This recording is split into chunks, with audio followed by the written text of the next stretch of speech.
All right. Hello. Hey, what's up? Hello. I hope everybody can hear me. Epic. Summit, say something. Can everybody hear Summit? Hopefully, maybe, yes, no. All right. Yeah, you can hear Summit. Epic. All right, cool. Hello everybody. I hope y'all had a fantastic day. I'm Philip DeFranco.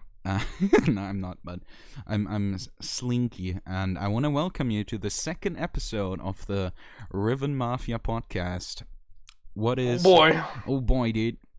What is the Riven Mafia podcast? Well, the Riven Mafia podcast. Alright, I fixed the fucking visualizers. Epic.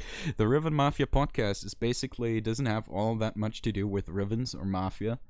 Well, kinda, but the main thing we do is just talk about shit that kinda surrounds Warframe and its creators or people. So that's what we do. We don't go and take what's it called? The money you take from people so you don't shoot them. Oh,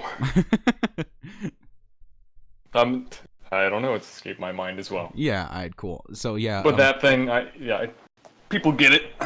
people get it. We're kind of cool and friendly and just talk about shit that interests us and hopefully interests you as well. I am Slinky, proud owner of a 400 and over 450 subscriber YouTube channel. Nice to meet you. And today we're gonna have this very known guest, Summit. Not Big the idiot. yeah, not the fake 1G version, but the real one. Yeah. Who are you, dude? So, I used to have a YouTube channel. Well, I guess I do still have it. Yeah, And you I still mainly own it. made, yeah, I still own it, but I don't really upload content anymore, mainly just because what I did via Warframe isn't really it doesn't interest me anymore, but I gained a little bit of fame through that, just doing long runs and doing silly stuff on that channel. Yeah, you basically got together your own little friend group doing some silly stuff and recorded like videos of it and then uploaded it to YouTube, Yeah. right? Yep, that's fair enough. Like, I'd say that. yeah. And going into the next topic, what next topic? The first topic I want to talk about today, which is your ban from Warframe, um, which Oh boy. which kind of corresponds with the kind of content you made on your YouTube channel. You used to upload quote unquote exploit videos, right? Yeah. So I was banned. When was this? I think it was late August is when I was actually banned. Yes, So sounds there about was right. the hostile mergers event. I don't know if you guys remember that. This was when was that? Like June 2019 is when that originally came out. Yeah, I think And so. so I had run the event on PC, just on my crappy PC account with friends on there, and I was able to get like top 50 on PC. But my main account's on PS4, so I decided to do the primary run there, and Yeah. I essentially carried um, my clanmates, and we managed to get numbers 1 through 10 on the PS4 leaderboard. Everyone 1 through 10 was in the clan, and then we did a Yeah. final run of like 420,000 or something, just for the 420 meme. Yeah. And at that point, some people were not happy about that, so we essentially got mass reported. Um, Yeah. Now, the run definitely was not legit. Yeah, for So sure. I can't necessarily blame them, but it Yeah. wasn't elite hacking, Yeah. which is what I was accused of. So I was accused of hacking Rivens Which has nothing by to the do community. with event, right? Like No, so I made a video back in 2018, I want to say, late 2018, where basically one of my friends photoshopped a Riven. His name's Bolt Strike. Yeah. He photoshopped a Soma Riven, and then we used some stacking, just some spaghetti code to stack Argon Scope and bladed rounds in the game to make it look like I had a ton of critical chance and a ton of Wait, crit damage. if I remember that correctly, you did it in the same way Xanagoth and Quiet Shy like showed it, right? Yeah, that's correct. So what they did with growing power in that Quiet Shy video is they would go into Arcwing and then they would wait for the timer to run out on whatever buff. And so in Arcwing, and then you would retain that buff forever. So we were doing the same thing, except we were doing it on the Uranus tile set, so you could go into Sharkwing, right? Yeah. So essentially you would just get the buff. The greatest addition to Warframe ever, yeah. Yeah. So you shoot some enemies, you get the buff from Argon Scope and bladed rounds, and then you just jump into Sharkwing and then wait for the timer to run out, and then congratulations, you get that for the entire mission. And it doesn't show up in your you don't have like a bunch of buffs up, so no one can tell that you got crazy crit chance and crit damage. Yeah, so you basically decided to make a funny meme video out of that, right? And essentially, yeah. Yeah, I mean, that's basically what it was. I mean, the videos from Xanagoth and Quiet Shy in this example were basically the same stuff, right? Just but then with less memery going on. Yeah, people took it seriously and thought that I was legitimately hacking the game, and that's what I got banned for. So the people that moderate or the DE people that take in the ban tickets, they get paid $7 an hour, so they're not that interested, or they're not very invested in the $7 Canadian. $7 Canadian, we might add. Yeah. No, I think that's like it's like $7 US converted. Oh, okay. I don't know what it is Canadian, but it's definitely like minimum wage in Canada. Yeah. So I was banned for that, and I didn't really try super hard to get my account back. It was like a couple attempts, but that was it. I mean, from like personal experiences with like Digital Extremes customer support, in cases like these, there isn't really a lot you can actually do, because the people sitting there actually don't really know like anything about like the game and its community in like the entirety. So if like a lot of people decide to report you one day for whatever, like they just see the mass amounts of reports coming in and think to themselves, there's quite a lot of people telling us this, maybe that might be true. Well, if so many people say it, it surely is true, and then they just like act upon that. Yeah, so it doesn't really matter. Like, they don't have, the people doing the support tickets don't really have knowledge of what is and what is not possible. Yeah, obviously. They're not like the developers. I mean, the developers don't really know about that either. Yeah. That's like also a thing, I mean, that's yeah. That's a giant devs package. Are also not the best. Yeah, that's a giant package to unravel. Like, let's not talk about that right now. But yeah, support is kind of iffy on that. I want to ask you, like the PS4 community. You told me once that you have like a pretty good idea who actually decided to report you on this.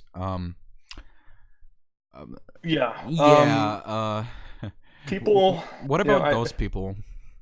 Well, I mean, to be honest, like they're in every single community. I'm not gonna name names. Yeah, obviously they probably know who they are.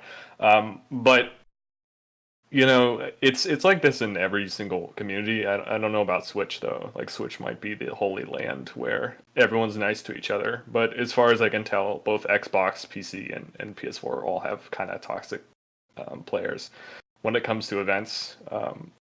Because some people take it way too seriously when it's really just for the meme. And that's how I always play events, is just for the memes. Yeah.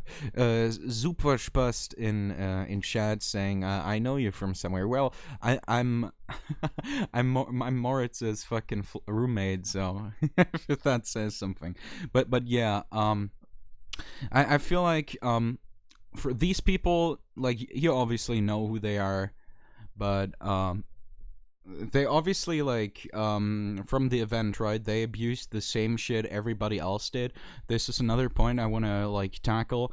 Like, the events in Warframe really have been, like, big fucking this kind of cringe saying this, but the events have been real papega, like all of them, like the last ones, right? Like, what Yeah. the people obviously None like, of them are like really yeah, coded. They're not coded in a way that, or they're not set up in a way that minimizes, the chances of players finding ways around it, finding ways to break the system. Because like really just simple things that you would not do, they do, right? That's how yeah. they They like feel for like the last super event. rushed, like super What was rushed. what was it when they attached the Yeah, time in game to the host FPS? Like that is yeah. absolutely ridiculous. It feels though like you have that like always in like every event they put out, you know? Like, Yeah, there's always something broken, and then sometimes you might get lucky and they try to fix it. But yeah, off like the last event, they didn't fix it at all. Or they did. They did no, 4 hours before the event was over. yeah, Why? Why? but it wasn't even really fixed. Like they kind of fixed it, but it was still broken. It just wasn't as broken as it was before. Yeah, exactly. Like, just talking about like hostile mergers where you got like banned for, like, quote unquote, where people were like angry about you ruining the scores, even though they used the same shit on the fucking leaderboards themselves. They were So they were angry about themselves not having like reached that level of autism that you yeah, basically played so the game for, you know? yeah, so it's basically the people that had reported me had also done their own run, where you were able to get more than 4 people in a mission. So Yeah. they were doing that. They did a run with 8 people. They still did not get anywhere near our score, which Yeah, was kind of and funny. But I mean everybody knew about the minus critical damage on Rivens allows you to like one shot the demolist thing, you know, like yeah, like it spread like a fucking crazy thing. Like somebody posted that on Reddit like sometime, and the first thing that happens was someone someone from our clan, I don't want to name, which starts with the letter Q, decided to ping everybody in their fucking Moon Clan like Discord server and tell them, "Oh guys, this works with the event." So so yeah, literal gigabrain, yeah, literal big gigabrain brains. strategies, dude. So people were like, because they can't really think that well, they were like, want to buy negative crit damage Riven in trade chat like instantly. Like everybody like was like asking themselves about why, if they didn't like know about it before already. So it just spread like through the entirety of the community. And so basically like people complain about people like exploiting to get like the top scores of the event, but at that point like every single event has like some way to be broken so easily that every single member of the community like finds about it if they even like look up the front page of Reddit like once in a year or just talk to people. Like all the events, like people complain about like there being like no competition because, oh, the evil exploiters will win like again, but the events are broken from the get-go already with like a potential that like everybody knows about, so that doesn't Yeah. even make sense. Like, So some of the issues, well, the big issue is when it comes to this in general and the concept of challenging and having it being a fair playing field is that the number of exploits in the game is so large. Like that's you eventually get to a point in the game where you can't advance any further like, of what's given to you, right? And yeah, so how do I get better at the game? The way that you get better at the game is start breaking the game, right? yeah, And start taking advantage of that. Those areas where people aren't aware of certain patches of information. That's where you get yeah, your exactly. advantage in the event. That's something I've always like thought about, that like the true skill in Warframe would people would call Endgame, even though that's like such a fucking satirical, ironic fucking statement, like calling anything Yeah. Endgame, like it's ridiculous.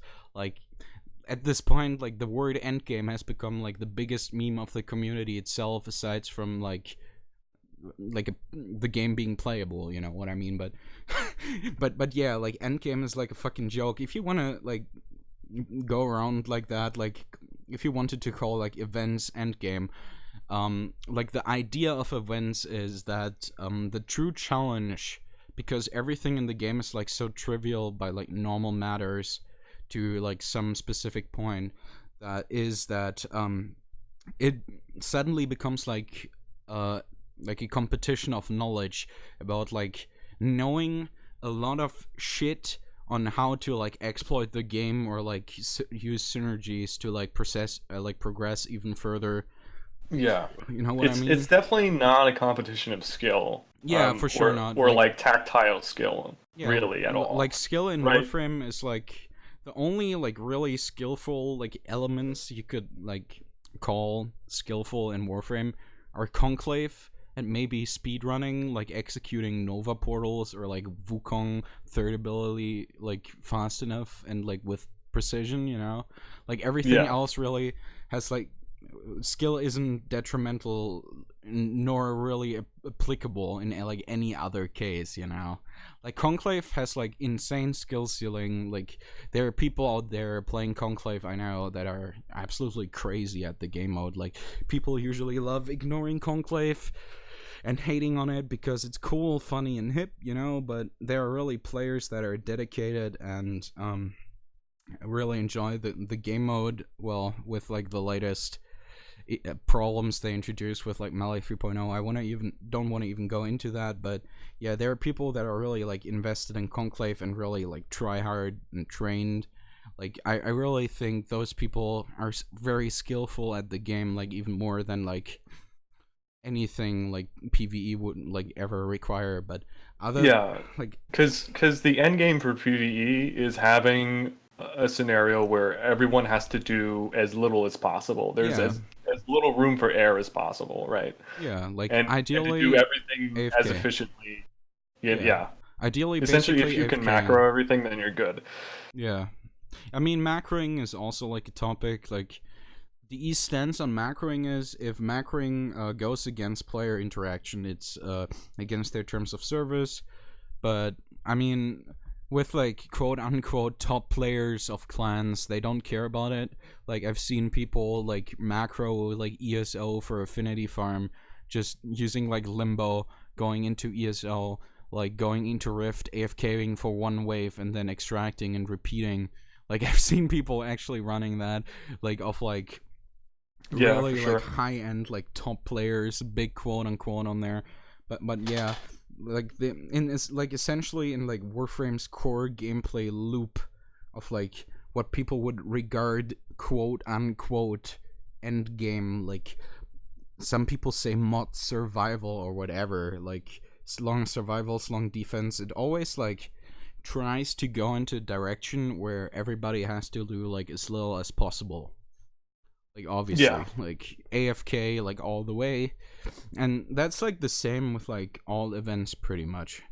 Like, yeah. It's a challenge of, yeah. This goes back to the knowledge thing. It's definitely like, just it's a battle of information, yeah, right? Who exactly. has the most knowledge, or who's found the most anomalies in the game, and then how well known are those anomalies, right? Yeah, So exactly. what is not working, or not working as intended, and then how many people are aware of that, right? And then how many other things do you know? So it's to win an event, it's essentially just combining a bunch of things that people aren't aware about, right? And then having that knowledge over the general populace. It's definitely not, like I said earlier, it's not based on tactile skill, really, Yeah.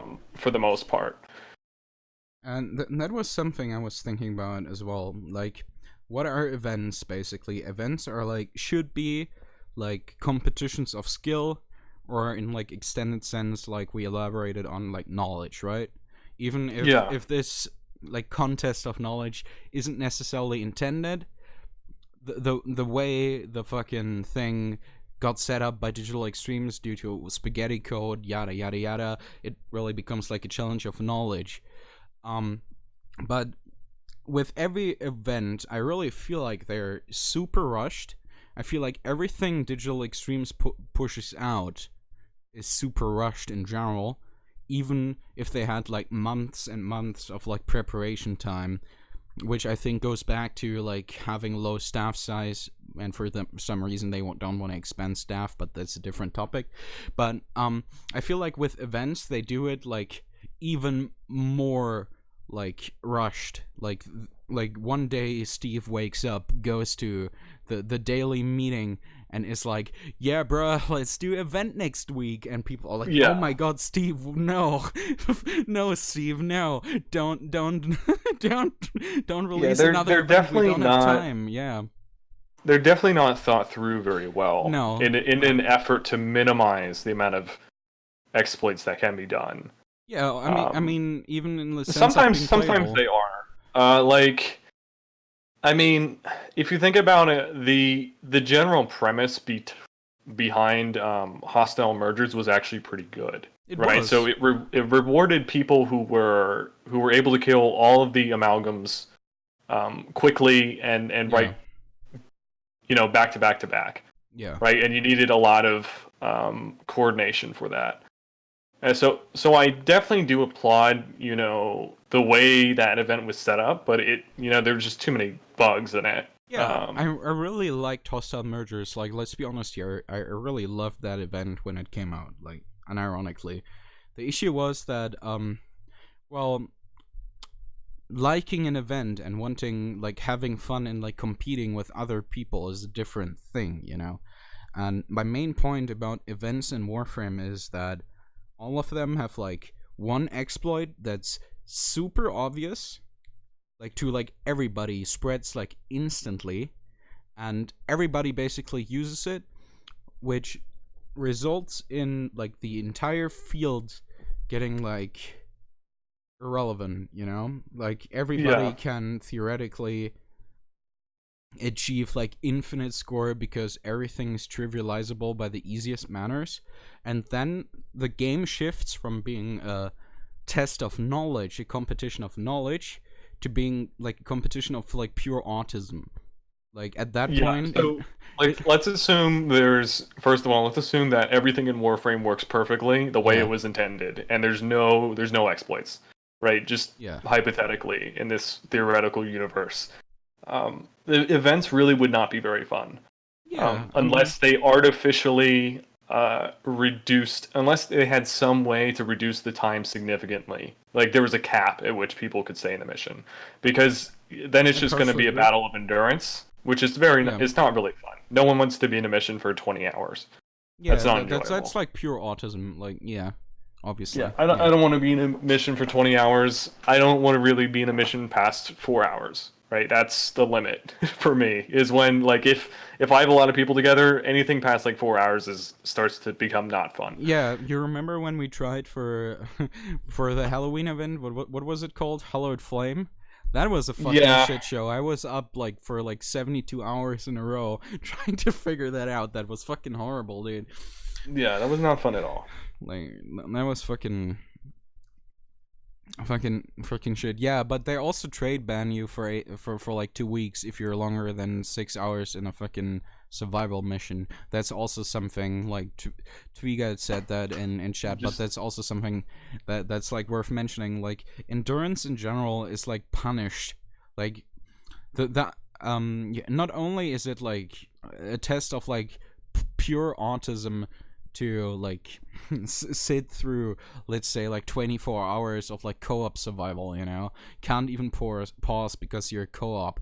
But not only is it like a test of pure autism, you also get punished by getting a trade suspension for like survival, for example, and which just further like encourages people to not like go into that direction. I mean, like doing like survival like world records is like excruciating enough already, right? It's really like back in when it first, or there was a period I'd say after there was the Tenos. If I don't know if anyone in chat remembers them, but they made YouTube videos like 4 years ago, right? So they had figured out survival, right, and how to go indefinitely. Yeah. And then DE changed the scaling in the game and nerfed Trinity really hard, right? So now everyone's no longer immortal forever, right? So then there was actually like an interesting competition. This was after the Trinity nerf, and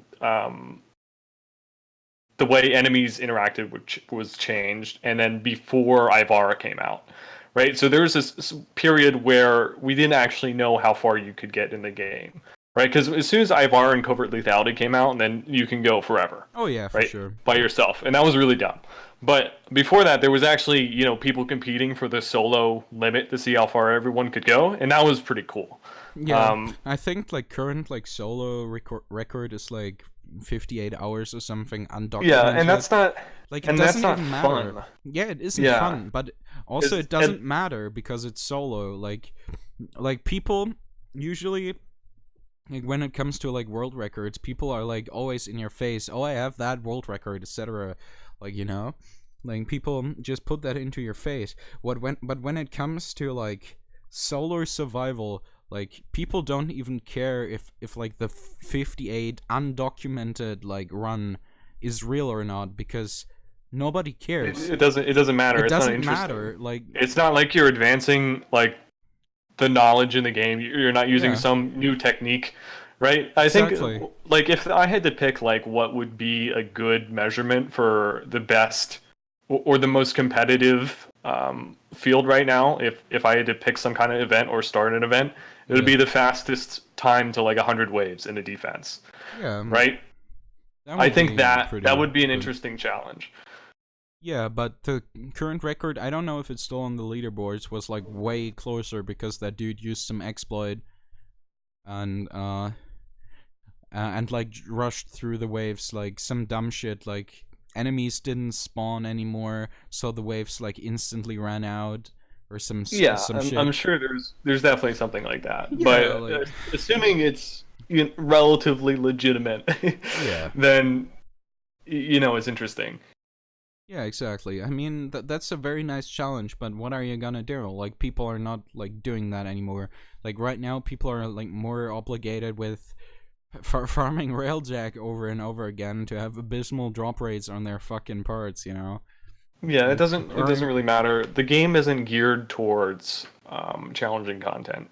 The player isn't rewarded for doing particularly challenging content. Yeah. Like once you can like you could train someone or get like a noob up to basically wherever they would have to be in the game for the rest. Like they could get to a knowledge level where they're good, right? They understand everything to be able to complete all the content in the game in like maybe like 2 hours, right? If you just teach them, right, and then you're good. Yeah. So that's kind of it, like past that part. That the need to gain knowledge to overcome challenges isn't really there. Yeah, like fucking Silver DK in chat said arbitration record was pretty fun to get, to be honest. Well, I agree. I personally like these types of challenges, but the thing about it is that Warframe, in the way it is right now, there's no like physical skill challenge pretty much for like anything, and it's all just like a case of like mental endurance, or I would call it autism, but autism is probably not the correct term. It's literally just mental endurance, if you want, right? Yeah, and that's not Yeah. that's not interesting. Or at least I don't really find that interesting, right? Because that's obviously preference, but coming back to like my original point was that Digital Extremes punishes you for like trying to go into that direction by giving you the trade suspension, for example. So I was like about a year ago when I still cared. I was trying to figure out a way that they could actually make challenging content or have it be fun and then reward players for doing that. Because if you just look at okay, so here's the bigger issue. The bigger issue is player retention in the game and how long it takes.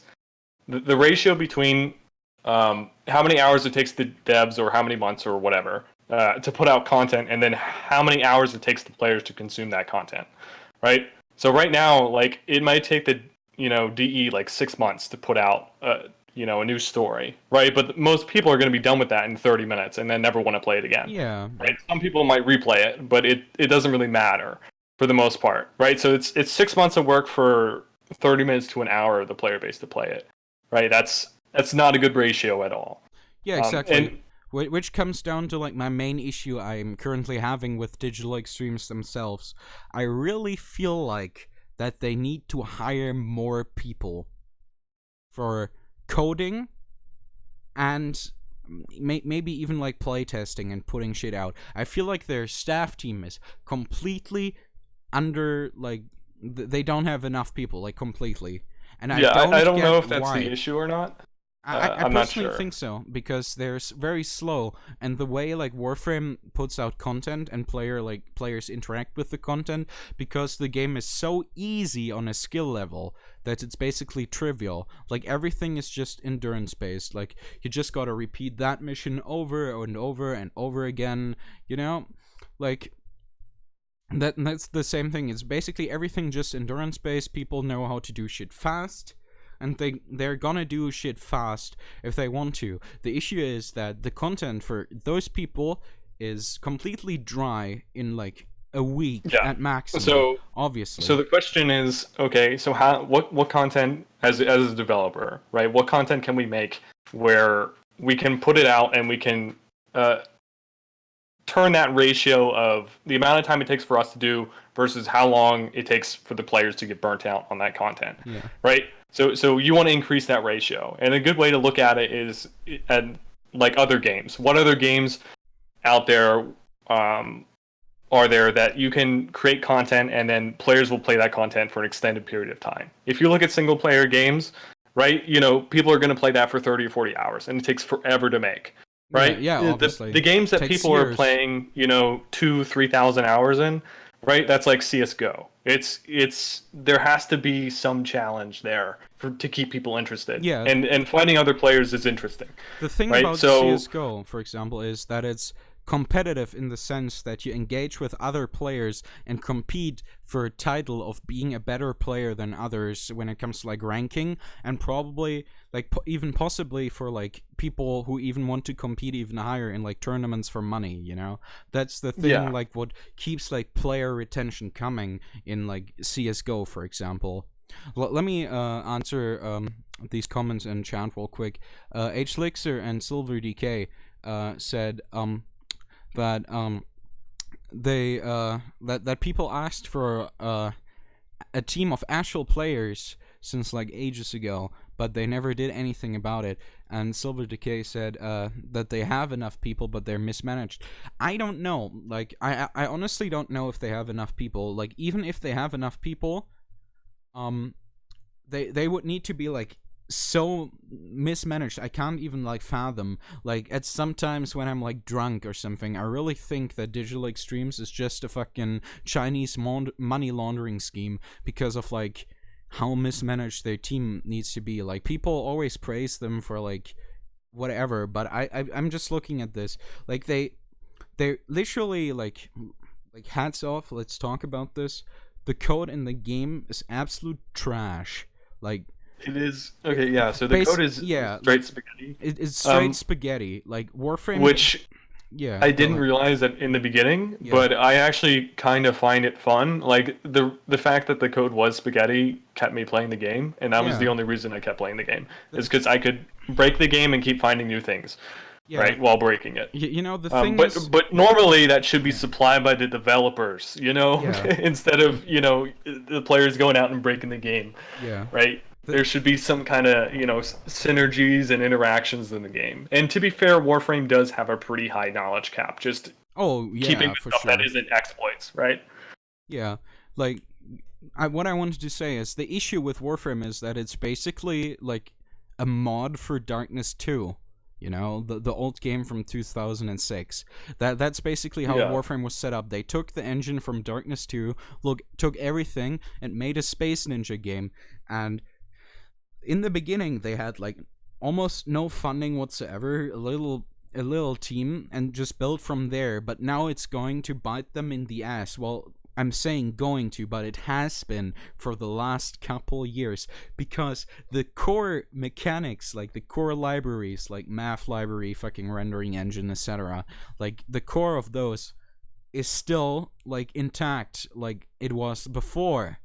And the Yeah, problem now you've is, stacked so much on a yeah, really like not solid base. they stacked everything on top because they, I don't know if they're just not that great at coding, or they Well, didn't. now it's like the amount of work that would be required to port Yeah, it over to like a new engine is too much, they right? don't. There, The thing is, they don't even need to port it over to like a new engine. Like it's just set up in a way where it isn't like easily fixable, which is the issue. Like you can't, you know how in like object oriented programming like Java or something, you have like classes like yeah. that you can like individually change as long as their connections like remain and you don't have any errors. The issue with Warframe is that they really didn't think a whole lot about that. So everything like issues that arise from the top really come from the core, because they trickle down more and more with like every layer of complexity you add. And at some And point, I've seen them do some very roundabout ways of trying to fixing like exploits in the game, right? So oh they yeah, don't fix the core thing that's wrong with it, and I think the reason why they don't do that is because there's probably a bunch of things that go into it, and if they try to fix it, they're just going to break everything, right? So instead, they go some roundabout way of trying to adjust it so it doesn't actually happen anymore, instead of fixing the core principles. And I've noticed this like multiple occasions. I've noticed this happening over the months in of things they fixed or aren't really in the game anymore, or just they tried to fix and are still in the game. yeah, it's just they made it so hard on themselves to like actually have a platform that is like reasonably like changeable or like fixable in like any sense, that I really think they have not enough people. Because what I've been thinking was that they might need to hire like more people, like get their total volume of like programmers to about twice or like thrice the level of what it is now, and just dedicate the new ones to actually recoding everything that came before in a way where it is like easily adjustable again, like object oriented programming, even if it isn't like completely like perfectly like performance optimized. I mean, the game right now isn't either. Like, I like don't think I just think from a like, business perspective, I don't think they're gonna do that. well, Um, it depends on what they personally see on how is I Warframe evolving. feel this is just a guess, but I feel like their parent company is not interested in investing a Yeah, whole lot more money into the game, right? So they have a system that's working right now, which is basically have have the community create skins and then have the community pay for those skins that other community members made, right? And then every once in a while come out with some interesting new Flash update, right? And yeah, then everyone will be happy because the people that like are looking for challenge in a game, right? They quickly realize, for the most part, hopefully, that this is not the game for them, and they'll move on, right? So it's really not a sound business decision to cater towards players like us in general, just because we're not at this point we're a tiny fraction of the game, oh, right? oh yeah. So yeah, so why would you even care? Well, It doesn't matter. Well, like it would make the game better, but does it make sense financially? I don't know. Probably not. yeah. I mean, I personally can just speak from like the point of a person that's like wishful thinking.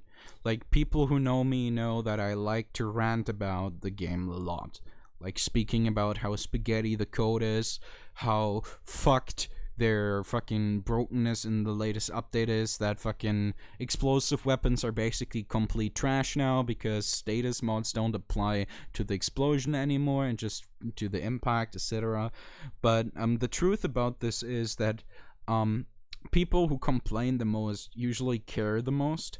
Like, I've played this game for so long now. Like, I basically picked it up when it came out of fucking closed beta, you know? Like, I played it for so long, like, ever through. I mean, I took, like, 2 breaks in between, which were, like, I think around a year long each, but I've like in the end I've been sticking through and just like playing the game because I actually enjoy it at the moments where it's good, but I also It's like really great. It's yeah, I also feel it like the worst when the game hits like its absolute lows, you know?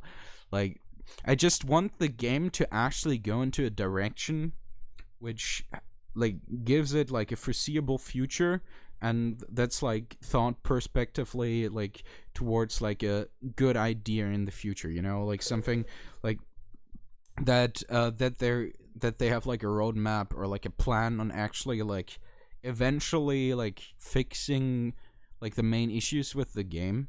Like I think like for them it really depends on how they want to set up the plan for the game for the future, if they want to set up in a way that makes them short-term like money, or makes like lay out short-term money for now and that's about it, then like end like abruptly, or if they actually want to make this like something like what's it called, Fantasy Star Online, which is basically like, when did that shit get released? In like early 2000s or something, and it's still being played. Like that's been played for almost like 20 years.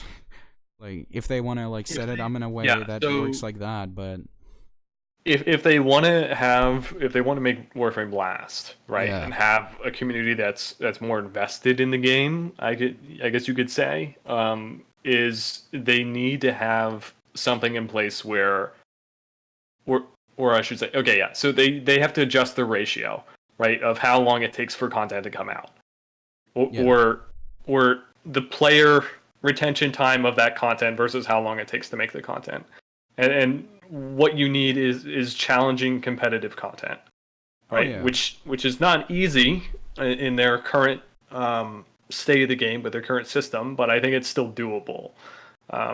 I wouldn't really worry about fixing a lot of the exploits in the game currently, because you can still make a system that eventually it gets to a point where, assuming like the game mode that you've set up or whatever you've done, raids or whatever, system you have in place to make that, challenging end game content there, as long as that core system is not flawed and the rest of the game can be like complete garbage, right? As long as you can't break that core system, there's still ways that you can overcome like a lot of the exploits in the game.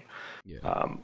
Yeah, and you can stop people from doing that. And I think that it really wouldn't take very long to implement a system like ESO, where you would have ESO, and assuming you can't just like, you know, find some way to stop all the enemies from spawning and then immediately go to the next round, right? Yeah. If you have an ESO system in place where, let's say every 4 rounds or every round it adds another modifier, where it'll be, enemies do more damage, enemies are uh, immune to fire damage or something. Wasn't that Just like what they originally showed us with what ESO wanted should be? Like an yeah, end game, never ending game mode with different modifiers plowing through wave, you know? yes, That yeah. they So that's they the showed us ideal. that, yeah, but And they then just never pulled stack the through. modifiers indefinitely. Yeah. Like make it ridiculously hard. Yeah. Right? Like make it, Why well, you not? don't, it doesn't have to be insanely hard initially, but make it get to a point where it becomes absolutely insane. And there's no way you can get by it even with, stacking multiple exploits on top of each other. Yeah. Right? That's interesting, right? And then have a leaderboard where there's some reward for the, say, top 10% of players, and that reward is valuable to players. And so now the other question is, how do you make a reward that's valuable to players? And one of the big ways I think you can do that is modifying the Riven system so that the Riven system isn't so absurd when it comes to the random probabilities in it, because it's really not. You can't go out and grind for a Riven roll that you want, Yeah. really. I It's more kind of about, agree. it's like a platinum exchange essentially. Yeah, I kind of agree with you.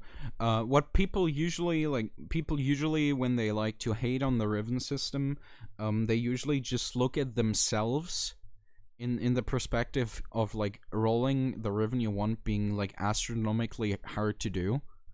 But Yeah. people usually forget that you aren't the only person rolling a Riven for you, if you want to look at it that this way, because you always have the possibility of like buying it from other players who were rolling it for like themselves or for sale, and Yeah, but let's say there's a person who doesn't really like personally I hate trading in general. I yeah, I like never agree. did it. And so if you're not interested in trading and let's say that the role that you want costs 20,000 platinum, you're kind of stuck, right? Well, You're it's just not worth it. unless you have a 200 have like 200k and you sit in your bank, which isn't really that uncommon on PC, like unironically. Like Yeah. at this point, like the platinum value on PC has completely like degraded to nothing. Like there are so many people who have over 200k platinum on PC just because they like regularly trade.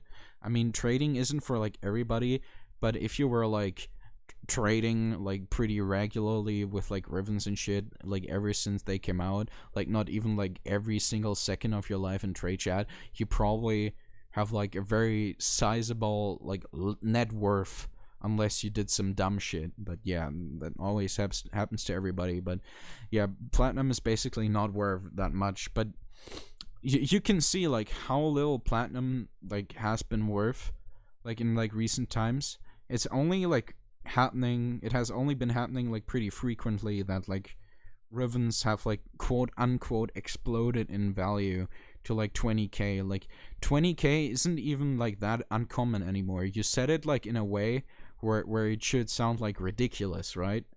But Yeah. right now, like speaking of like melee Rivens, like perfect melee Rivens, like crit damage, attack speed, range minus like IPS that's like favorable. Like those just because like the melee system is new and like what you want for a Riven is like new. Like these Rivens, like just like a perfect melee Riven right now, sits around 15 to like 30k, like straight up. That's like the value for like most like perfect melee Rivens. And the reason why they're worth so much is because people don't want to go through the process Yeah, of rolling those ribbons because it's such a boring process, yeah. right? It's just It's not basic fun. It's economics. not enjoyable. Yeah. It's basic economics. Like there is an interest in buying it because it's hard to obtain on your own. What hard isn't even the correct word. Like it's No, it's astronomically like unlikely. extremely yeah, it's unlikely and extremely annoying, Yeah, right, to like have the chance of obtaining it. exactly. But like due to like inflation, people actually have that amount of platinum Yeah. to spend as well. If Like instead it people are was yeah. hard to obtain, like physically, it demanded a lot of in-game knowledge and skill, right? Now people would be more interested, right? And one of the ways I was thinking about ways to do this and how to make the river probabilities less astronomical and more feasible for people. And assuming we have this ESO game mode where you add modifiers and it gets progressively harder until eventually it's impossible. You can Yeah. say take every week there might be a leaderboard, right? And then say for the top 10% of players, that week who do that set of ESO, there might be random modifiers every single time. But for the top 10% of players, they might gain a reward, right? And that reward can be, you can lock a single stat on your Riven, Yeah. right? So that brings the chances of getting the role that you want way, way down, right? So after, I think, like if you had the ability to lock stats on your Rivens, it would take about 40 rolls, assuming you wanted 3 positive and 1 negative. If you were able to lock, if you had 4 stat locks, or I guess you could say 5, 1 for the type, so either 2 positive, 1 negative, 2 positive, Yeah. 3 positive, whatever, right? You can lock that stat, and then there's 3 more. So the first positive, the second positive, the third positive, and the negative. If you had 5 of these special tokens or whatever from getting high on the leaderboard, it would still take you about 40 rolls to do it. But it's not like, what did I? Yeah, I had it's not ridiculous. Like I think I did the math like sometime, and I got around like you need about 4,000 rolls to get like a decent chance at exactly what you want. Okay, so And I actually have. and it's like exponential if you want to like more or less guarantee it to some degree. Like it just Yeah. escalates exponentially at that point. Like it, So let's say you want 3 positives and 1 negative on a ribbon, right? yeah, Which is usually the most desired one, right? You want that, and you want exactly 3 exact positives. You don't want any more. There's not like 5 you're picking from. You want 3, yeah. and then you want 1 exact negative. The chances of getting that ribbon, we're not talking about any of the variability in the individual Stat stats, right? like Because they can, percentages and shit. Yeah, yeah, yeah. Or yeah. We're order, not talking. We're which just matters saying, to like 3 people, like stat order. But yeah, yeah, yeah. but No, just the we're not stats saying itself. Yeah, just just the the stats itself. It's a 1 in 113,000 chance, yeah, which which is is not okay, what right? Because if you farm um Kuva, 3,500 Kuva a roll, and you do Kuva survival with a booster to get 400 Kuva every 90 seconds, right? yeah. And assuming you farm for 6 hours a day, on average, it would take you 11 years and 4 months before you could expect to get that roll. Yeah, you're basically your statistic is around the chance of 1 in that number, right? Yeah, it's one Yeah. in 113,000 So rolls. that's like a 99.9% chance, effectively, right? No, no, that's Oh no! That's probably more like a 75, isn't it? Like something okay. like So like I don't know this a is lot about like Bayesian statistics. It's uh a geometric yeah, it's probability distribution. yeah, I don't Let me know a go on lot about for ML. probability. I didn't do a lot of math in my time. I do some math, but not a lot. But Okay, so I use Wolfram a lot to help me with my math, so I don't have to do it on my own. So yeah. So what kind of chances are we looking at with that? just on any individual roll, it's a 1 in 113,000 chance. If you want to look at it that way. 113,000 for what percentage? I believe it's 50%. Oh yeah. Thank you. That's ridiculous. So it's for like 99.9%. It's probably like a number with close to like 20 zeros, right? Let me look up geometric probability distribution real quick. Or even higher. I can actually do this. Geometric probability distribution. Probability. I'm actually quite happy right now that I don't have like any audio issues. This is quite this really fulfills myself knowing that I fixed it properly. Khan Academy, dude. Khan Academy is gonna save me. Actually, everything's working out quite well. Audio's crisp, yeah. Like the episode with Xylisa was fucking horrible. It sounded like he was talking through a fucking telegraph. It's because he's in Montenegro, is why. Yeah, exactly. Because he's from that country. But yeah, nah. It was just an issue with my audio visualizers, taking up too much CPU usage. Because my computer bad. That's the thing. But yeah. Okay. 1 second. Yeah, I yeah. think I have it here. While you're doing that, let me go on to the topic of raids real quick. I personally really enjoyed raids. Because H-Lixer and Silver DK touched it in chat. I really enjoyed raids when they were live because I really enjoyed like that type of gameplay where you have to like either audially or like in chat before like interact with your teammates and then like to complete like a bigger goal. That's why I'm personally enjoying like the Railjack experience, even though it's like buggy as hell. Like it was absolutely ridiculously buggy before. Like not even joking. Like when it first came out, it was literally unplayable because it instantly desynced you if you had more than like 80 ping from like the host if you were client, and it wasn't even like only a ping issue. Like depending on like how good the computer of your host was, you encountered like different issues, but like with the same people every time. But even if you had like the same ping with other people, you encountered like different issues as well. It was literally just ridiculous. But yeah, I really enjoy that form of gameplay, like interacting with your players. But I really feel like at this point they really just abandoned raids, like in their entirety. Like are trying to like rub it, like push it under the rug, if you know what I mean. Yeah.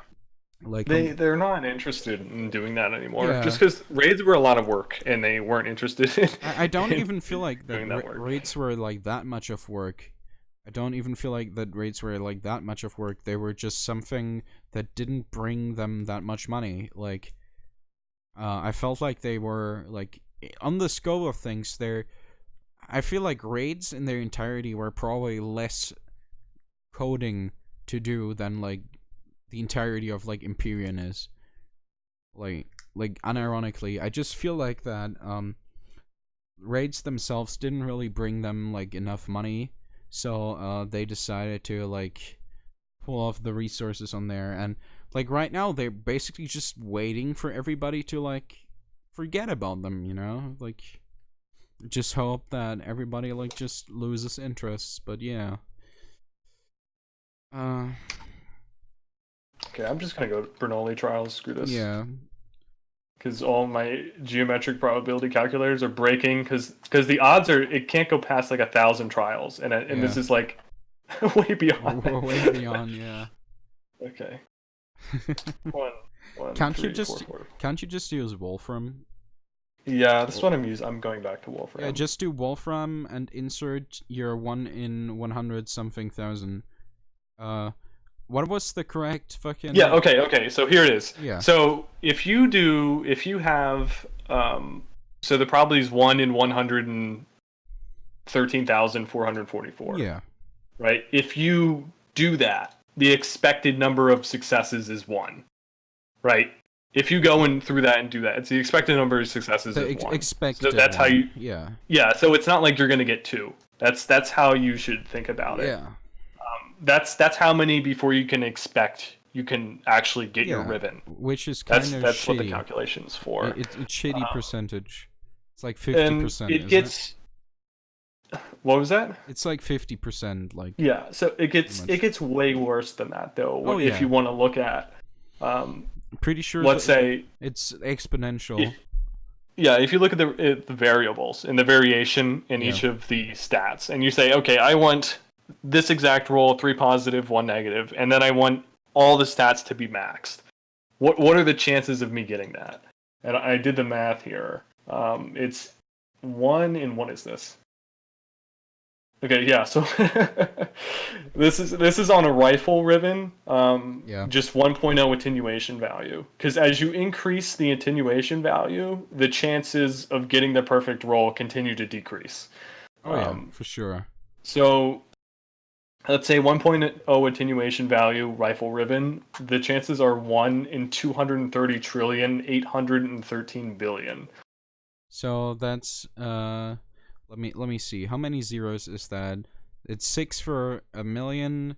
It's 9 for a billion, Yeah, it's 12 zeros. and 12 for a trillion. Yeah. That's fucking ridiculous, dude. Like Yeah. unironically, that's horrible. I mean, I personally feel like I don't feel like there should be any randomness in the individual statistics of what it can roll, because that's like it's just kind of just like a screw you if you get everything you want, but then all the values are off, you got right? You yeah. just put the values in the middle and then just keep it that way, and then you're good. Don't have any variation. I mean, I've talked like about this, like comparable like ideas about this with a lot of people, and the general consensus when it comes to not only investors but like collectors is that there needs to be like a regulation that makes Rivens hold value. You get me? Like, and the idea is that if you are able to trivialize the extreme randomness of Rivens in a way with how easy and trivial Warframe itself is, it's going to completely crash the Riven market, and Yeah. with it probably the entirety of Warframe's economy in itself. Because if Rivens, So you know, how do you do this? No, I have a response to this. yeah, Ready for this? Okay, so how do you make it hard to do, to get this thing that reduces the probability so it's not astronomical, right? yeah, You can't really, like, DE can try to put stuff in the game and make challenges to make it hard, but we all know that's not going to work, yeah, exactly, right? So the only way to do it is have players fight each other, right? And then pick the top, say 1% of those players to get this particular reward, yeah. And that's what right? I found like interesting about your idea in particular, because you didn't say, oh, at that amount of points you get in this week, you're No. gonna get Yeah, it. because You literally said top percent of players, which I yeah. personally really like about that idea. My personal like issue I have with this is that it really depends on player participation. You Yeah, know? so it would matter on how many people are participating. Exactly. Definitely. If But the it's thing is, if the reward is so good, yeah, right, that if it's the top 1% of people doing it, and those top 1% of people are doing it every week and also getting in the top 1%, they control the market basically. Like yeah, they win, right? So other people are going to be like, I want to win too, and they're going to try to do it as well. So that's going to increase participation, right? If yeah. the reward is that high, right, in the platinum is massive in the returns that you can possibly get from doing this, everyone's going to want to do that. Not only for the platinum rewards, but it's also a way to get the ribbons that you want without having to spend 30,000 platinum if you Well, you don't have gotta spend 30,000 your platinum. time investment in like tryharding the thing, Yeah, which should be about equal in that sense. Like, my only issue is that looking at Warframe currently and how Digital Extremes operates with creating content, is are these types of rewards incentivizing enough for people to actually make a good economy out of this? That's like my only issues I have like with that thought. Okay, I'm so not what do you mean by a good economy? Right, um because you classify the current Riven economy as a good one. yeah, what I'm thinking is that for this to work, there needs to be actual competition in the system. You get me? Yeah. Okay. Like So I think, like, even if there's no competition immediately, and a lot of people just do not care, yeah. right? They're going to be motivated by the fact that the people getting in whatever top X percentile, assuming the percentile isn't like 50, you can't make it 50%, right? Yeah, Because yeah, that's for way too sure. easy and it'll crash the economy. But let's say you pick top 5% or top 1% or whatever, right? So, or even if you want to make it really ridiculous, you can do 1/10 of 1% to actually get this crazy reward every week. Yeah, And like so if you do that, the ESO then weekly leaderboards, for example, and or some shit like that, like top 10 or whatever. yeah, so if Yeah, you once you do this, even if there's not a lot of people interested in the beginning, I feel like there will be more people participating because that reward is so valuable in the game system right now, right? Because the yeah. entire economy is surrounded around plat, and ribbons especially, right? So Oh if you yeah, have for the sure. ability to roll a perfect ribbon, right after say three, it would only take 40 rolls, and then so 2 weeks or whatever, just hypothetically, let's say after 2 or 3 weeks, then it only takes like 40 rolls for you to get a perfect ribbon for a roll, and then you can flip for 50,000 platinum, right? Yeah. Everyone's going to want to do that. Thinking They're about not going to, this, yeah. thinking about this, I have a couple ideas about this. I don't think that the Riven, like, let's say, like, perfect Riven, whatever, if it's, like, not even if it's rolled in that way, but even if the possibility of, like, rolling a Riven in that way exists, I think the price will probably plummet down a little bit from 50. Like, even Yeah, for, it like, won't it, stay I, as high as it is most likely, I, I, but it also won't. I think If it's all dependent on where the cutoff is percentage Yeah. wise. Let me throw in some market thinking and shit about this.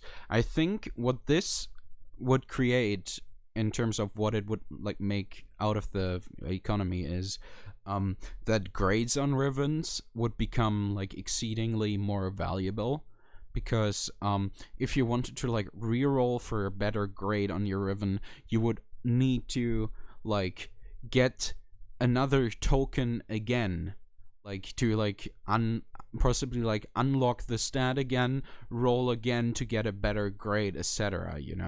Like it would like extrapolate like the I don't. the valuability Yeah. of grades, So possibly. I feel the like, thing with grades is I personally don't even really like them in general. nah, Like I don't either, but there's something that exists. there could also be some method of a less valuable reward from it. Say, people in the top, or I don't even know how you would adjust the system, but Yeah. say top 20%, you would get something that would give you a boost to the grade of your Riven, whatever the stats are, right? Yeah, And you it mean might like not what boost it they're all the way up doing? to 100%, Yeah, but you mean like what they're doing with like Kuva weapons right now, that you can like put in like less percent Kuva weapons into your normal Kuva weapons to like increase their percentage. That's what they announced, at least for the next update that's gonna come. yeah. So I Something know a like lot of that. people were saying like if you collect 10,000 Kuva or whatever, you can plug it into a Riven and then it would increase the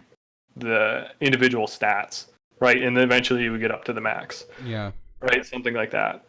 That's a lot of boring farming, which I'm not a fan of. Yeah, agreed. But I hate farming. I fucking hate farming, like straight up. Like, but so there's either two ways to approach it. I would either make it a, a more common reward from this particular practice, which would also greatly increase. Like if someone already has the ribbon that they want, but yeah, they want to make it better, right? They like can get go everything out of it and that's get, possible. say, Yeah. the top. They can go and get the top 20% per week in this particular run, and then eventually you have all the top players in the world, right, fighting over this every single week, and then it gets harder and harder and harder, right, to Yeah. get that. Um. So the prices should stagnate. They shouldn't be ridiculous, because you're artificially the supply is limited to the amount of people in that percentage range. Yeah. What I was also thinking about this was that due to like you talked about the system, right? And only the top players getting it. I had the thought that for some people that don't want to participate in this, it might just be easier to actually buy the Rivens then from the people who actually get the rewards.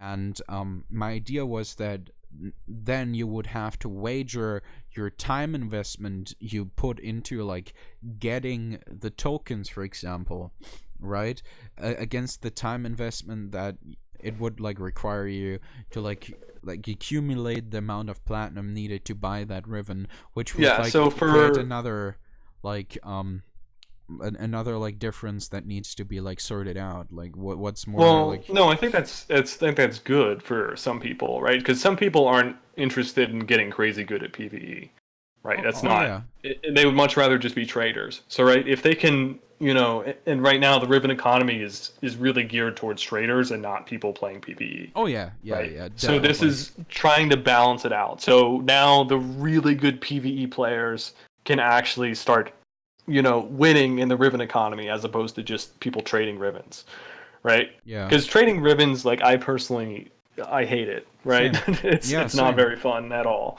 I mean, I would much rather have like a competition where the goal is to beat other people, and then you get rewarded at the end of it. yeah, I mean, I think they tried that with like arbitrations and events and like in the past, but I don't really feel like that the rewards there were like fitting. No, But with and this would be a way to make the yeah, rewards actually decent. yeah, and coming back to the thought I had, I think that might be like actually really good for the economy, because it wouldn't necessarily create a divide between people wanting to farm for the thing and people just wanting to spend plat for the stuff they want, but it would create like this option for both and give people on the one hand the incentive to actually play the thing, to be able to earn platinum more or less guaranteed if you put in your PvE experience and finesse, like actually put in your skill, which more or less doesn't exist in Warframe itself. But what it also would do is it would like incentivize people to look at like buying Rivens like with platinum if they don't want to like actually play the thing, because now they can look for possibly like cheaper alternatives for like for how it has been in the past, with like Rivens being like exorbitantly high prices which can't be afforded by some people on some weapons, like Vectis notably, etc. But what I would also think is that this would probably like enable the market to become more diverse in a direction where there will finally be the possibility for people to actually get the Rivens they want like entirely, Yeah. even if they are for weapons that nobody besides them cares about. I mean, and that's the main goal, right? Because yeah, that's what's fun, if right? Because you made like these tokens tradable, it would probably be even better. yeah, you Because could do that. let's say I'm a person that really likes singular Bronco Prime, which I'm probably like the only person on the fucking planet that plays this game that likes singular Bronco Prime, right?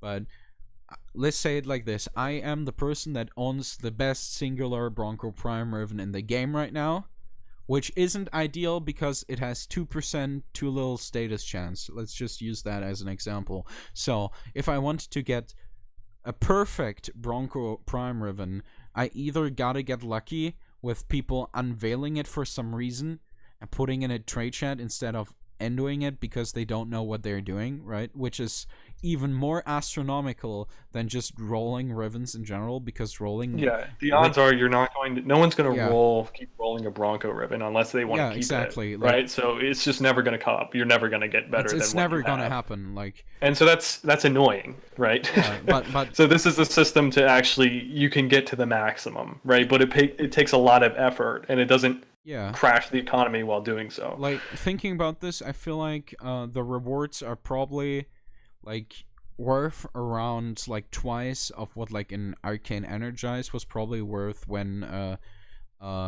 like fucking Jorda's Verdict was like in its like biggest state, right? Like, how much was that? Like, how much was an Energize back then? I don't know. Like on PS4, they got up to like 400. Yeah, I don't really like remember. I thought like Energizes were like uh H-Link, sorry, I don't mean a set, I mean a single one. Oh yeah, for sets, like they were like 6 to 5k, so like 500, 600 platinum. I feel like a token would probably be worth like about like a k or something. Like on like depending on like It's all dependent on where that cutoff would be, what percentage. If there's tokens and then there's yeah. like some other rank up Yeah. system, I imagine the rank ups would be worth less, right? Yeah. So the tokens are like top 1%, and then the rank ups are say top 10% or whatever. Yeah, I'm just Right? thinking The like tokens would be headcanon worth right now. Like, yeah. like ideal, like what I would think would be good.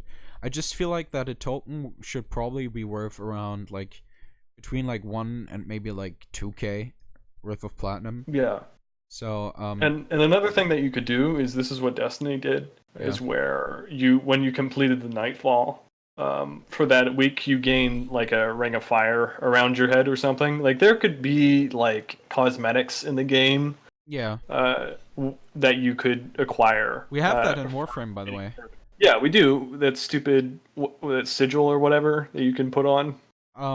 Yeah, and there's also No, for doing there's a conclave Syandana, which lights up more and more for every weekly conclave challenge you completed. Yeah, Yeah. but this is for PvE. It's Yeah. just that would not be very hard to implement at all. Yeah, And for sure it As wouldn't. long as it's interesting and people want it, then you're good. Like it's all about keeping players interested, which Warframe struggles with right now. Like unironically, they struggle with keeping people interested. So yeah, gotta like This would do be a way something to about keep it. people interested It would week be, after week, and yeah. the amount of time that they would have to put into it is very minimal, right? Because ESO is already in the game, right? They Yeah. just have to modify it and make it so that once it keeps scaling up, it gets exponentially more difficult, into the point where even with stacking exploits on top of exploits, assuming that the game mode cannot in itself be exploited, as long as that's good, right? I don't care if you can wipe the map up to level cap, right? Yeah, like As long as the game mode isn't broken, then you're good. yeah. Obviously, like as long as everything works how you intended it to work, and nothing is like unbalanced, like completely destroying the economy and shit. Like it just I mean, it can't, because it's only the top 1%, right? yeah. So the economy definitely won't be destroyed, and it's really, as long as DE makes it so it's a very hard to achieve, right? Say top 10% to rank up your Riven, and then top 1% to get a token so that you can lock a particular stat, right? It's not going to destroy the economy. It's going to give people another option, and then keep people interested in playing the game, right? Yeah. It really just needs to keep people interested and have decent rewards. So yeah.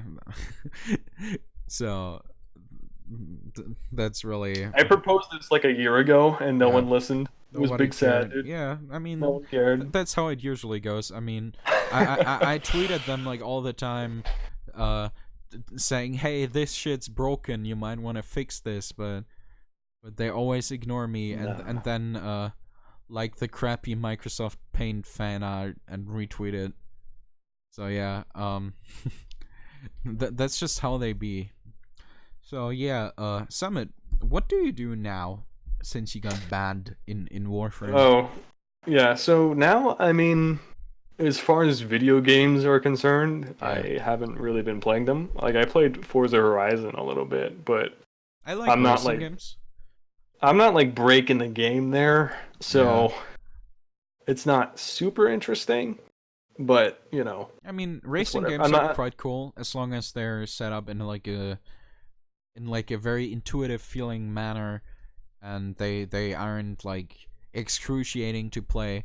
Like, you know how the newest like Need for Speed game is made by Ghost Studios or whatever they're called, right? Yeah. Like Ghost Studios had like a very bad track record with like making bad racing games under the Need for Speed license. The newest one seems to be very nice, but the other ones before, like Payback, was like okay-ish, but like 2015 was like awful in terms of handling, where like people fucking hated it. Like Yeah. I mean, I don't really care too much about the Need for Speed series in general. yeah, I mean it's like Need for Like the Speed last isn't. one, well, the last couple I really liked were like Need for Speed Carbon, Yeah, which is like 2006. yeah, like I fucking loved what's it called the one that's basically Carbon but a day. What was it called? Most Wanted. Yeah, I fucking loved Most Wanted. That's awesome. Like Most Wanted was fucking awesome, but like Need for Speed isn't really like a driving simulation. It's like a racing game. Like shit like Forza goes closer to like driving simulation. Like closer isn't totally that, Yeah. but when you go to like Dirt Rally and that shit, that's like even closer to like simulation. Like it always depends on like what like level of realism you want to have versus what level of like casual player friendly I content think and shit you want. Horizon probably has the best mix. At least for me, it's the best. Yeah, And when it comes to realism versus fun factor, yeah, because you can have really realistic games, but they're not going to be very fun. Right? yeah. If you want to have 100% realistic NASCAR simulation, that's going to be really boring. I mean, for some people it wouldn't. It's always just uh it's always just it's very subjective, you know. Like everybody wants like something different like in the end. And Yeah, I mean, well, I don't know. People that only watch NASCAR, they have to drink like 3 cases of beer before going, I just mean, because it's so. I mean that's the culture though, right? That's just how it Yeah. goes for them. Yeah. Um Evan in chat asks, your suggestion would only benefit the top 1% only. You're not going to find any support from players outside that 1%. Well, I No, personally, no, that's not yeah, entirely true because as long as the tokens can be traded, yeah, right, then those players, the general cost goes down a little bit, not by a ton. And the chances of them actually getting, like, there's actually a path there so they can get what they want, right? And if they want to get the top 10%, it's not entirely impossible for, a casual player to get the top 10% in that particular game mode, right? So if they have a Riven that they already really like, they can rank it up. yeah. Like you just I, gotta I don't think like, it's excluding them, yeah, very much at all. And looking, it's not even really bad to exclude players at this point in the game because everything has been made to be as inclusive as possible. yeah. Right. So if there is a little bit of exclusivity here, I think that's a good thing, if anything. Yeah, you just gotta look at it from like the perspective that as long as you're able to earn platinum in a way you like in the game or that isn't excruciating for you, you will be able to like obtain that form of reward through trading at the minimum. But you also gotta take into account that the top 1% isn't something fixed in the game because everybody is given the opportunity to become that top 1%. You just gotta like invest like the time into like getting better at the game in that game mode to like actually get there, you know? It would Yeah, like create and some form and of that's challenge or like something you that's could, the most rewarding thing. Like that's what yeah, most people are looking for at like people are looking for that out of a video game if they want to get good at it. yeah, Right? They want that's a the challenge and reason. then they want to overcome it. It's really dumb if you just have no challenge and you can breeze through the entire video game. That'd be a really boring game, and that's where Yeah, Warframe is right now for a lot of yeah. people. That's like the reason why people still play Overwatch, right? Like Overwatch in its like essence is like boring as fuck, like big fucking cringe, mate. Like currently, but people still play it because they have the ability to compete with other people and like present that they're better than other people, you know? Yeah. Like same with like CS:GO. Like CS:GO isn't like inherently bad, but like there's this ladder system that allows you to like present yourself as like an extraordinary good If you player, you just know? look at CS:GO in general, right, versus say like Battlefield or Call of Duty, it's like why would you dump 3,000 hours into CS:GO when all these games are way more pretty, right, and have all these Yeah. other features, right? It's just because the environment is catered towards a competitive, play, and if you want Yeah. to get really good, right, those are the games like CS:GO is geared towards competitive play. Right, Yeah, so like that's way why people more. dump so much more time into it. Yeah, like way more than Call of Duty or Battlefield. I mean, in the past I had like interactions with people that were like competitively, like in big quotation marks, like playing like Call of Duty Modern Warfare 2 and shit, right?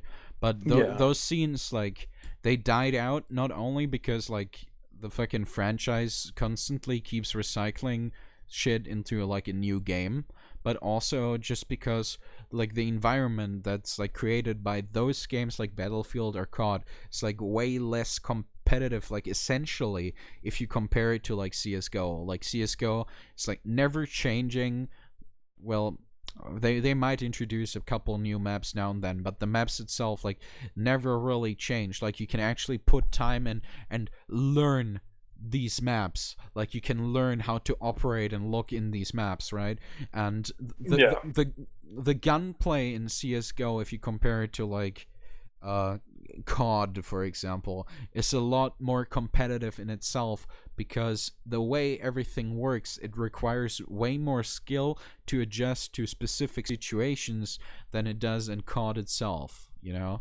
Like in COD, you can run, let me get a bad example, fucking Glock 18 fucking akimbo perk and like spray down people with like a duck shot or something.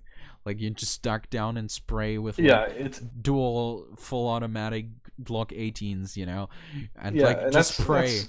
You can just do kind of the that. point, right? Yeah, So even though all these games are way more pretty, and if you yeah, look at it like objectively, which one has the most features, right? Which yeah. one, like whatever one has the most features, will keep me occupied for the most amount of time, hypothetically.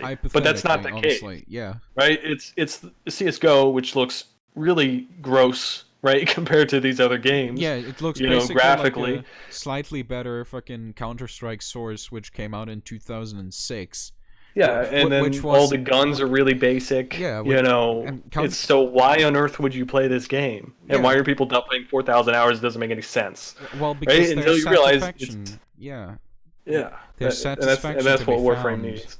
Yeah, there isn't really any satisfaction in Warframe to find, at least currently.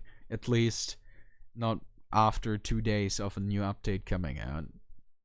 Which is Yeah. What else do you do like besides gaming? I am right now full on the learning Python and statistics Oh, for data science and primarily just because I find um, trading really fun, as in oh, stocks. yeah. So that's that's that's the game I'm on now. Stock trading moment. Yeah. Yeah, By the way, the stonk game. how are your learning coding endeavors going? It's not. Well, I haven't really been doing it seriously up until about like 2 weeks ago. Yeah. So, um, I'm mainly using like Data Quest and Data Camp for it. And What's then that? just doing like little side projects. So they're both geared towards uh, data analysis. They're like two online. Like free courses, like with like Yeah, so examples? they're not like an edX course, but it's more like I guess you can think like Khan Academy, but for coding. I It, know Khan Academy has a coding thing, but that's like Java, so I wasn't really yeah. looking at that. Is it like you know how there are like a couple websites on the internet that like give you like user created like executable files, and your task is basically like to like disassemble it and like crack the user created software and then like upload a So password you can find there or something. Is it so like basically something how it like that? works is like you'll see like it'll give you a couple questions on the right side on the left side of the screen, Yeah. and then you'll have to answer them in an IDE on the right side just in browser. So it'll be like, type hello world or something, Ah, okay. right? Yeah. And then you print it in the other side and you check your question. So it's very much like a like Khan Academy in that sense, if Oh, you can okay. kind of think about. But Khan Academy scaled into coding. Yeah, I see. I guess that's pretty cool. I feel like if you were doing that like actively, like actually trying to learn something, I feel like it would be a good idea to like try and create like something on the side, like Yeah, that's like trying to just program like not necessarily a game, but like a little project you're like want to work on, you know? yeah, just stuff that you're interested in for sure. Yeah, like combine it, like combine the lessons with just doing some other like not really like stuff that's like in correlation to it, but just something you can like relax from, you know? Yeah, And get the knowledge to yourself on your own, like a little bit. Like just get like a mix out of like learning from there and then a mix from like trying on your own, and in the end you'll just get better over time. That's basically how it works. That's at least how yeah. it So worked for me. I do have a little side project that I've been doing, and Yeah. I eventually get stuck, and then I have to go back to either Googling it, or if I can't figure it out by Googling, then I have to go and learn more via, Data Quest or Data Camp. And eventually, like, I've had it where I've gotten to a point where it's like, okay, I can now figure out, like, what I did wrong here, right? Or how to get past this point that I'm stuck in my own personal project. Yeah.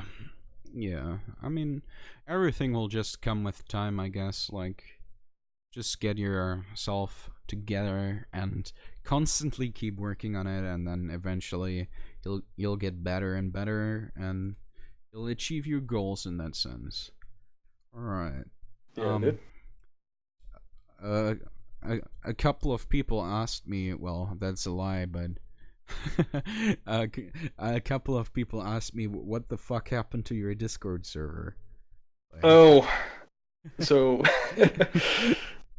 this is oh I might have given everyone admin privileges on my Discord, and then my Discord might have like blown up like 2 or 3 times. Maybe. Wait, didn't everybody have like admin privileges to like They begin had with? it for a while. I don't know Like when. for like a couple weeks or some dumb I shit? gave everyone admin privileges, and then everyone realized they could at everyone, and then at Yeah. which point people started, trying other stuff, Yeah, and I mean, then it it might have broke. been like for a couple like months like this, but your server was literally like so dead that nobody even noticed. Yeah, because I mean, once I like, it's been dead right now for about 2 years. Yeah, Year, I don't know, a year and a half, pretty much. maybe. Like, it took off after the Nuke Trinity video, and Yeah, then it really exploded when we had that stupid Photoshop Soma Ribbon video. yeah. I mean, And then that I was just a kind of nice didn't do meme. anything with it. That was a real nice meme. Yeah, no wonder it fucking exploded. But yeah, you changed like the fucking back then. You changed the Discord to be like this Kuva surrounding thing. Before it was like Summit Sugar House, right? I wasn't Yeah, there. I it was wasn't there Summit for Sugar that. House, Yeah. and then it was yeah, it was Kuva Bull House. When I kind of stopped, I got bored. No, okay, so it changed to Kuva Bull House when we figured out how to break Kuva, right? And we could get like 4x Kuva constantly, um, plus a booster, so like 8 times Kuva. But that wasn't. I mean, that's still not even that good. And then if we broke Yeah. it, we also realized if we kept breaking it, because it was like, um, you know, every time like we could break it a little bit harder, and in theory we could get like 1,000 times Kuva, right? Yeah. Whenever we went into a mission, but the issue is then you just get banned, right? Because Yeah. there's bots, and that'll look for really abnormal gains in a particular resource, especially Kuva, because that's like what the economy is based on. So Yeah, yeah, I've we seen couldn't keep breaking it. I've seen people getting like trade banned for farming like black pigments from Eidolon Vomva lists for their clan, with like Ivara. Like someone got fucking trade banned for getting like those like Yeah, for because yeah, so for we decent were gains. only we like after like 50 hours of work, 50 man hours between everybody, trying to break Kuva. We were able to get like quadruple the regular amount, but that was still so slow. Yeah. Just because the odds are so astronomical, it wasn't even worth it. Right, and if we kept breaking it, we would eventually get to a point where we all got banned. Oh So yeah. we could, I guess, make alt accounts and figure out where that point was, but that was just too much work. Yeah. Coming back to chat real quick, Evan for saying, yeah, I agree with you, but I don't see the average player caring about it because nobody cares about Rivens. The normal player doesn't, at least. I don't think there's a big enough audience in Warframe to care about such content. Well, the thing is, There was. there should be, like, from my Yeah. perspective. I can only give you like my perspective on this. um if you're talking about like weapons with and without Rivens in general, the biggest issue with Warframe itself when it comes to modding is slot scarcity, which translates to you don't have enough free mod slots to slot everything you would want. And the only real way to fix that currently is with Rivens, because a Riven basically has, let's call it 3.5 slots worth of mods in itself, like at like neutral dispo. Like you have 3 positives, 1 negative, and I like ideally the negative would be like also like more or less like a positive, like not necessarily like full, but also like hopefully adding something with like negative IPS, like impact puncture slash, for example, which in some cases actually completely like saves the weapon in itself, where it's worth way more than just 1 mod slot. But yeah, from my perspective, you really need Rivens to like be able to use weapons in a way where it feels intended. Like you can just say, oh, it's intended to mod the weapon with just regular mods and that's it.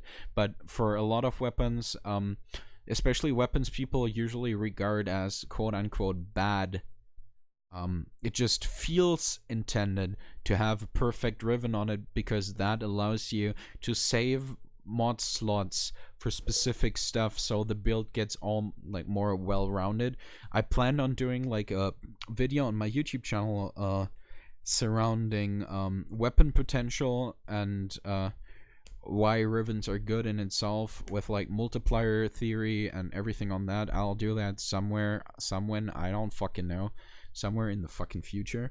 But from my perspective, repeating for the third time, um, uh, yeah, Okay, just to answer his question, yeah, or to address his question, I wanted to address this question, the but I'm the going not on a there's not a tangent. big enough audience in Warframe.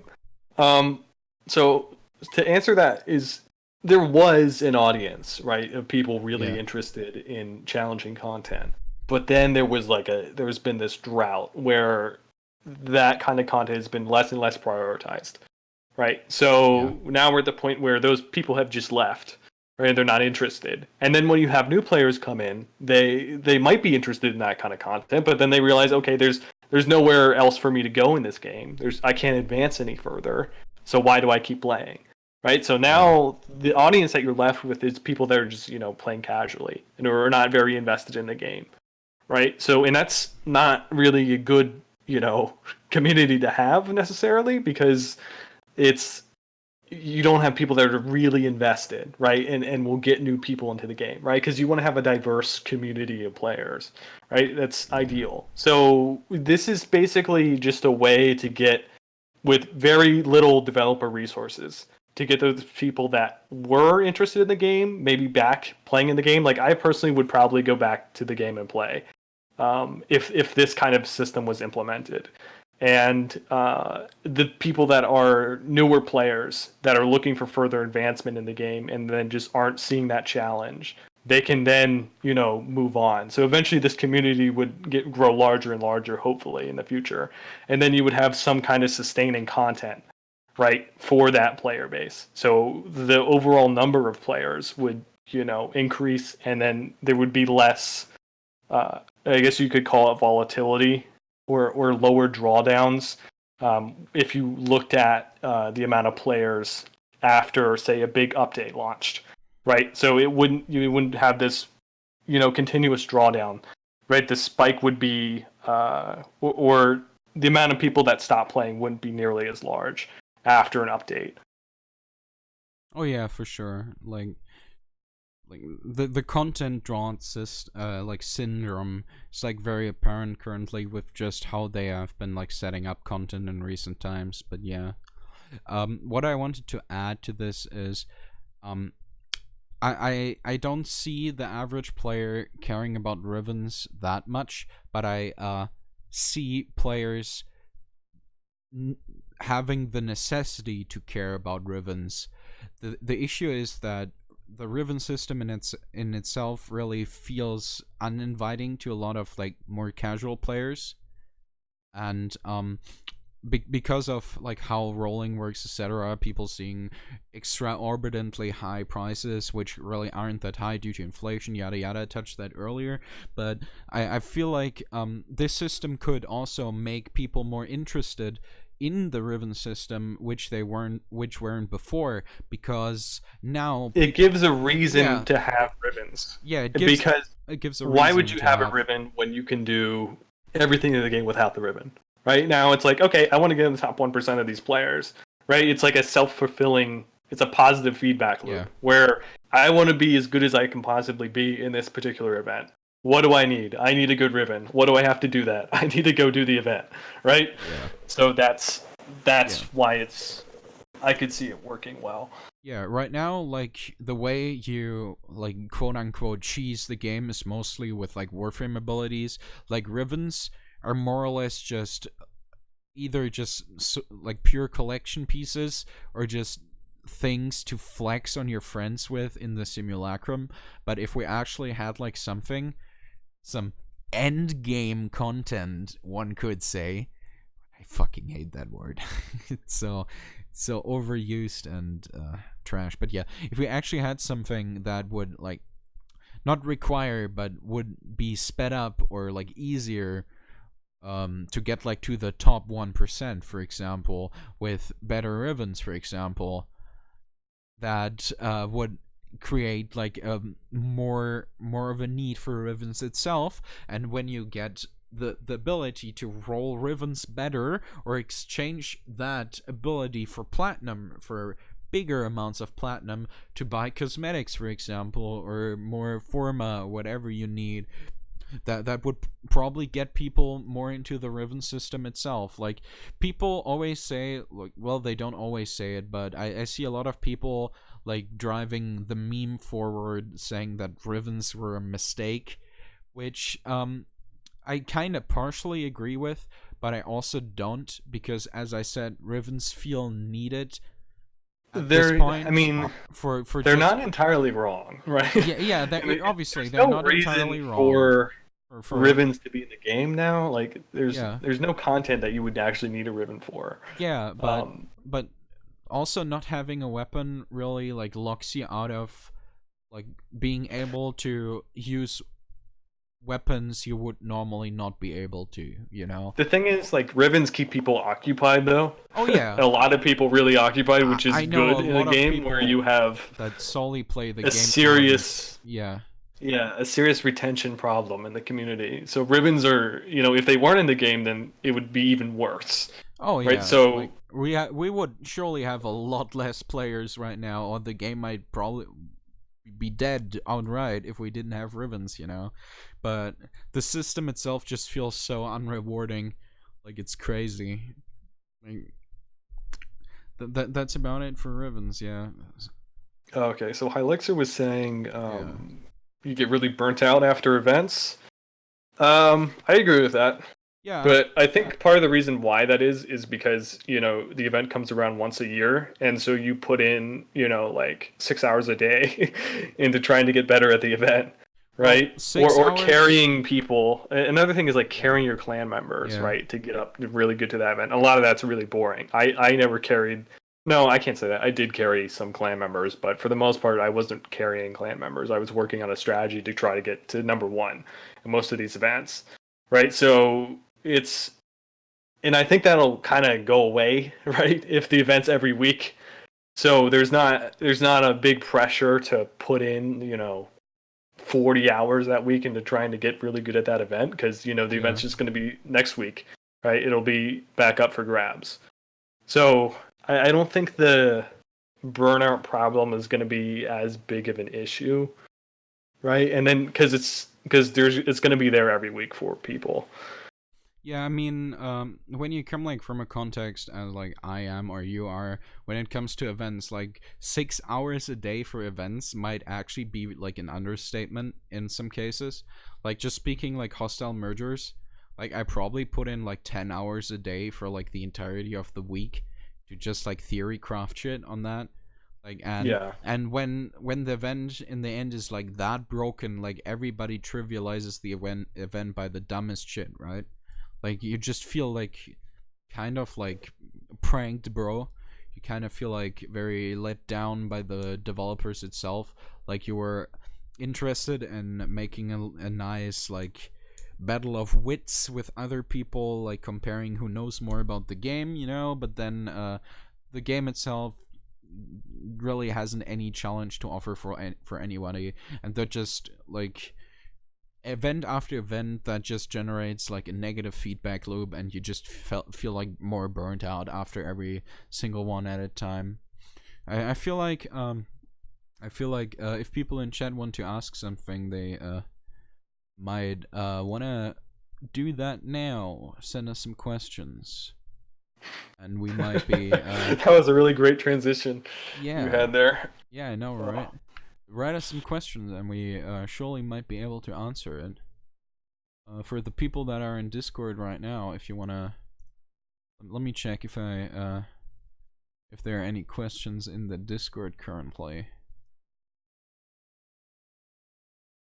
Oh, Let me see.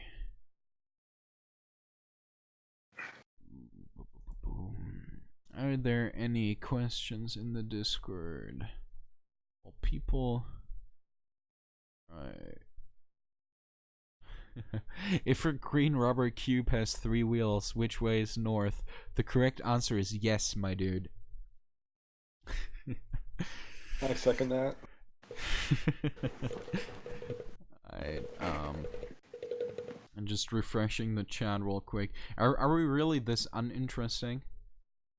I think so, dude. Yeah, I think so as well. Like, come on, chat. Did you run out of things on your list that you had to ask me questions about? Well, I have some more questions, but I feel like we kind of touched on them already, and I don't really want to dig up shit anymore. Oof, dude. Yeah, I think somebody asked earlier on how you broke Kavats. You want me to explain? Okay. I mean, I guess again, yeah, whatever. I'll explain. Alright, go for it. Basically, the really simple way of putting it is, we essentially had a method that we could consistently replicate mods, right? So if you wanted to put, you say, 5 charms on your Kavat, you could put 5 charms on your Kavat, and then the probability of getting a charm buff would stack each time, right? And then you could also increase the duration. What is that, Tech Enhance?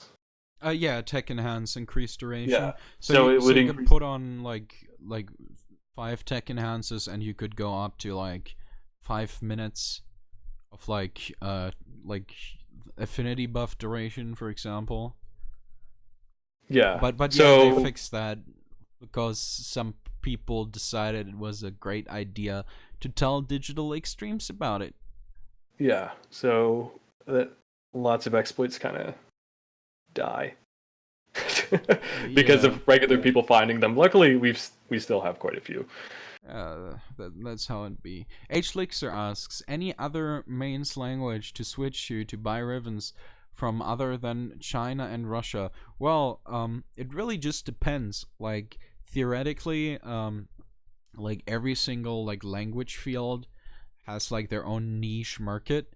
Not in the sense that they're looking for specific Rivens, but in the sense that there are people there that possibly have something to offer that others don't. So you might want to try fucking Thailand, fucking Spain, Portugal, fucking Italian, whatever, dude. Fucking Sweden.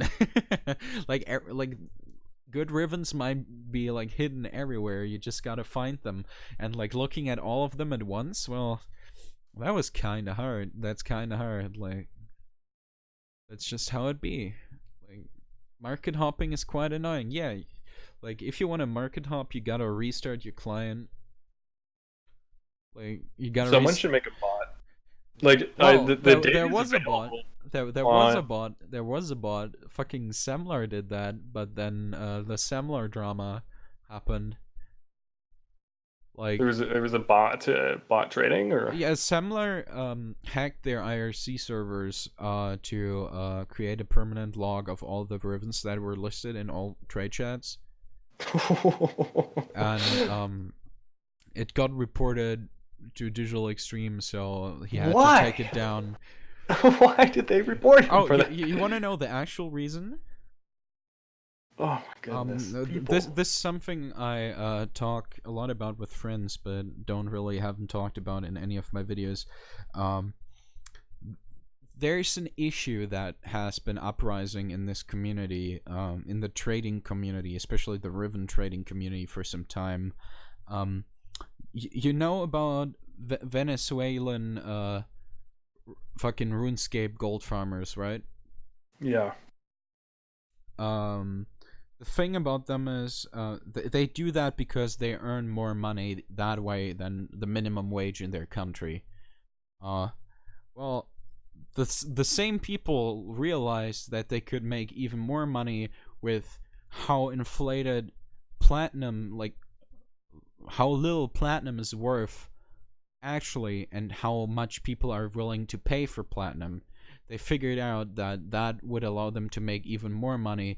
So somewhere in like the last like 1 or 2 years, there started to be an uprising of IRL traders in Warframe, and those people discovered that, well, Semlar existed, and well, they started just having like their little squad in their huts, like scanning it like every single day, like non-stop, just sniping all the shit, and then just relisting it like all on like third party like auction sites. Like the market was like extremely shifting towards like a market where literally stuff leaves the market without being like resold for platinum, in a way where it gets traded for real life money.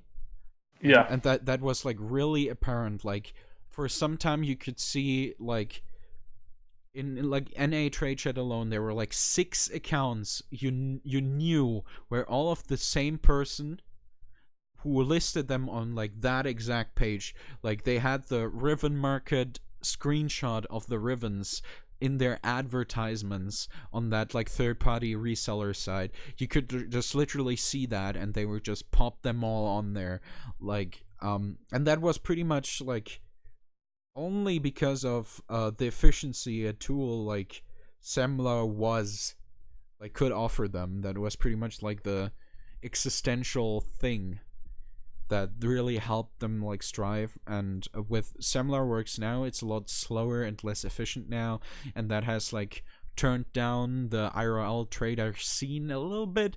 It's still going on, like like experienced like Riven traders, for example, still know which people are IRL traders, or at least have like a strong suspicion. For example, they just there's just you feel that's like there's something fishy going on about people. But yeah, like if Semlar was like continuing with how it was before, I'd probably say that the trading community would be even more dead than it is right now. Like NA is like filled with alt accounts like right now as well, and there isn't really a lot of You know stuff how to you can buy fix or that, dude? sell. You know What? how you can fix that? Introduce a PvE mode. So you get Bro. problem fixed. Done. Yeah, dude. Done. Yeah, done. Literally fixing the game just by modifying ESO and giving people Riven rewards. Yeah, I'm. Yeah, Semlar is the thing why the Riven Mafia meme started. Exactly. What a good meme, dude. Like I think the people who laughed the most about that meme were like the people who actually were like invested in the community, and the clan that got slandered by Tactical Potato itself was just so funny. Like unbelievable. Really fucking good. I had any more questions? I went on a fucking tangent. There was like again. I feel like that's like my main superpower, going Tangents. on unrelated tangents nobody cares about for like very extended periods of time, and using the word like a lot. I feel like that's that's also something I can really do well. Tweegat, also known as Egg, saying, "Dude, there are like 2 people in Sweden playing Warframe. That's me and my girlfriend." Yeah, I know, dude. But you're probably gonna post some Rivens in trade chat from time to time as well. Dude, Chat is fucking dead. Yeah, why'd you kill Chad, dude? Yeah, I don't know, man. I don't know. I guess they all just fell asleep. I guess they all just fell asleep. The only person active is Egg. Actually, by my still a Riven. Alright, we've been live for like 2 hours, dude. Been talking for 2 hours. Goddamn. Damn. Time went by. Lone Owl asks, is that Lone AI or Lone Owl? Do you think the RNG and time aspect of Riven rolling is something to be nerfed slash buffed? Well, we talked about that earlier. I personally feel like Rivens on their own right now shouldn't really be altered, because anything you alter about the Rivens itself will like drastically change how the economy works.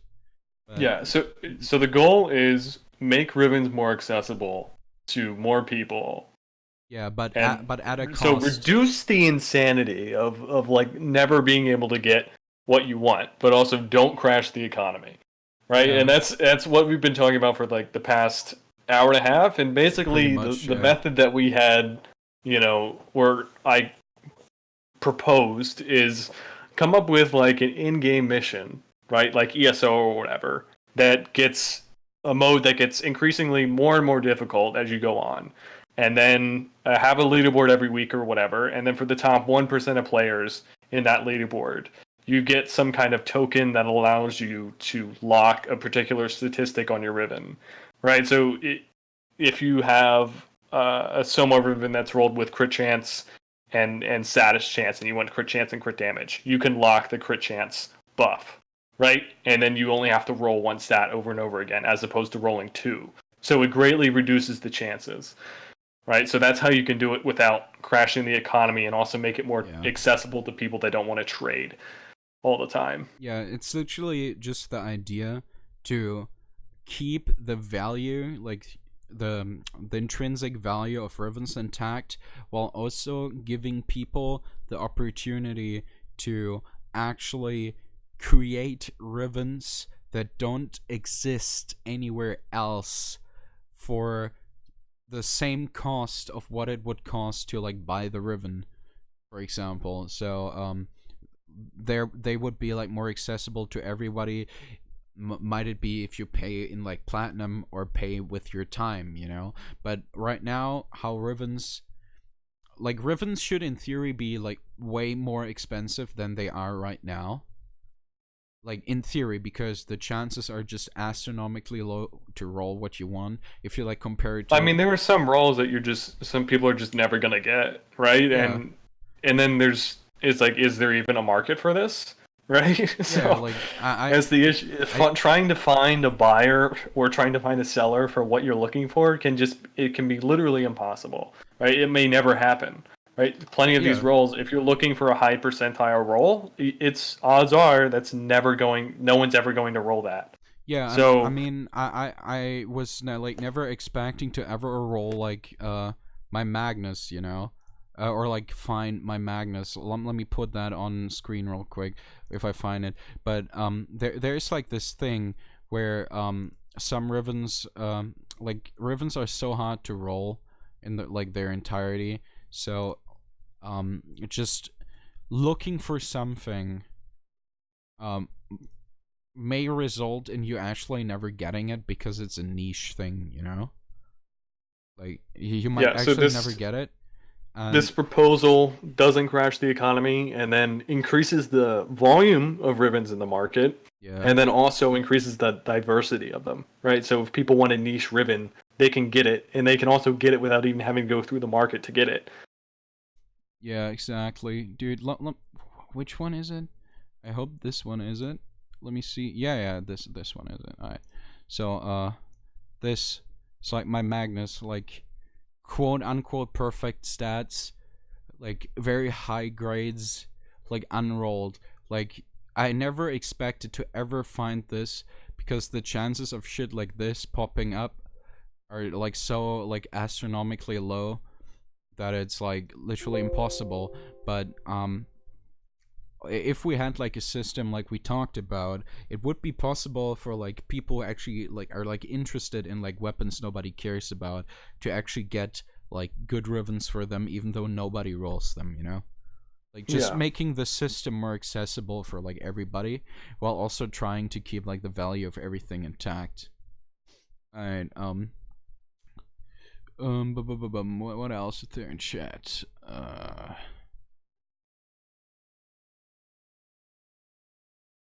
Neolord is saying the odds and market is an issue. There's just a perfect Riven and only one of a kind.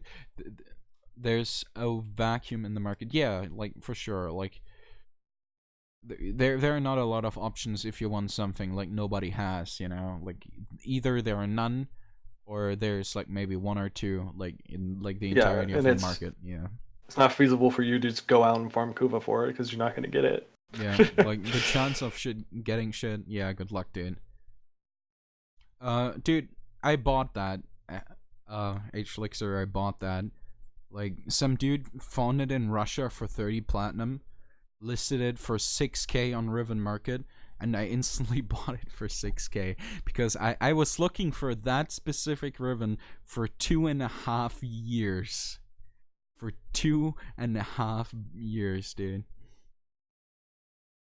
Yeah, I mean, with damage multi-status, chance minus impact bore, I remember 3 that exist.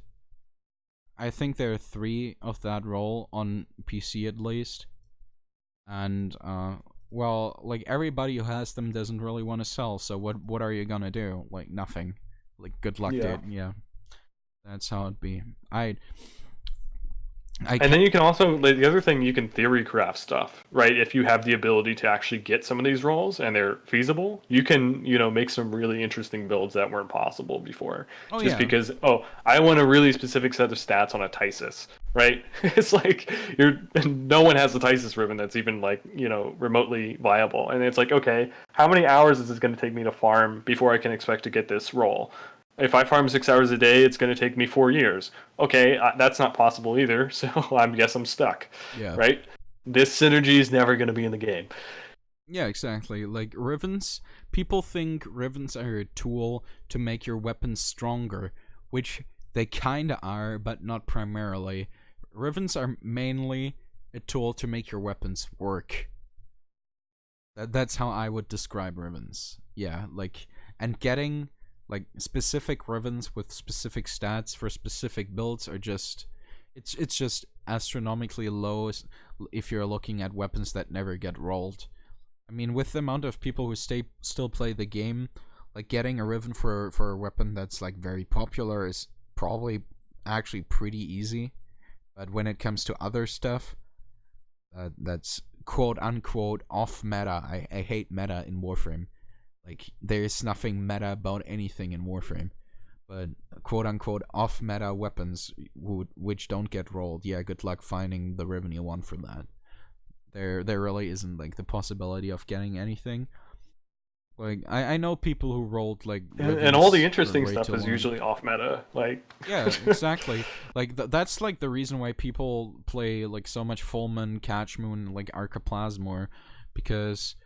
those work against Star Chart enemies, like level 60 to like level fucking like 120 max.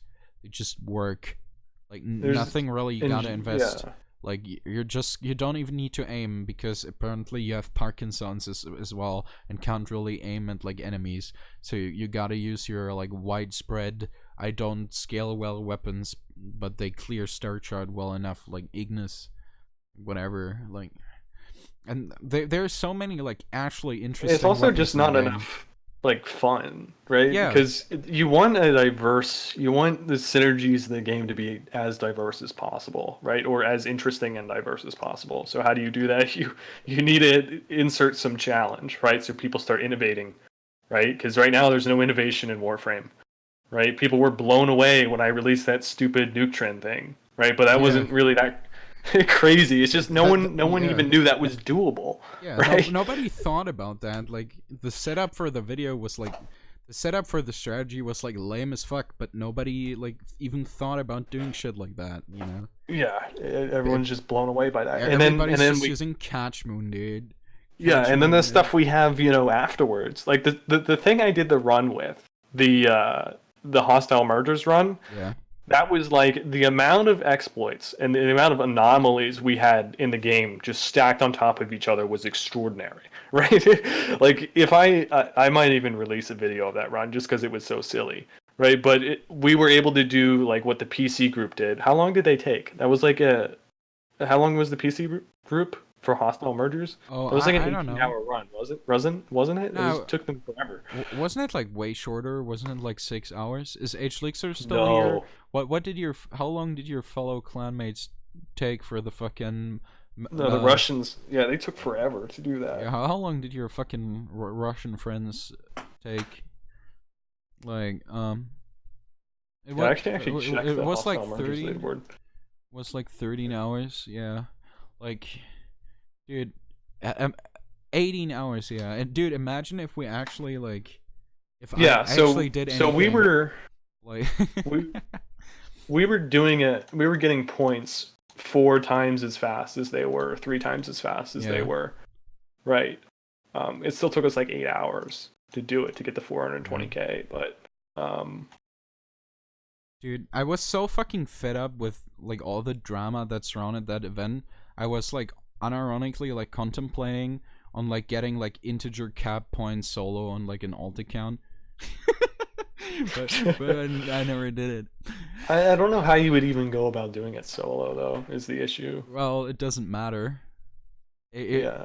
Let's say in the famous fucking Russian words, it doesn't matter if you're angry, dude. But yeah.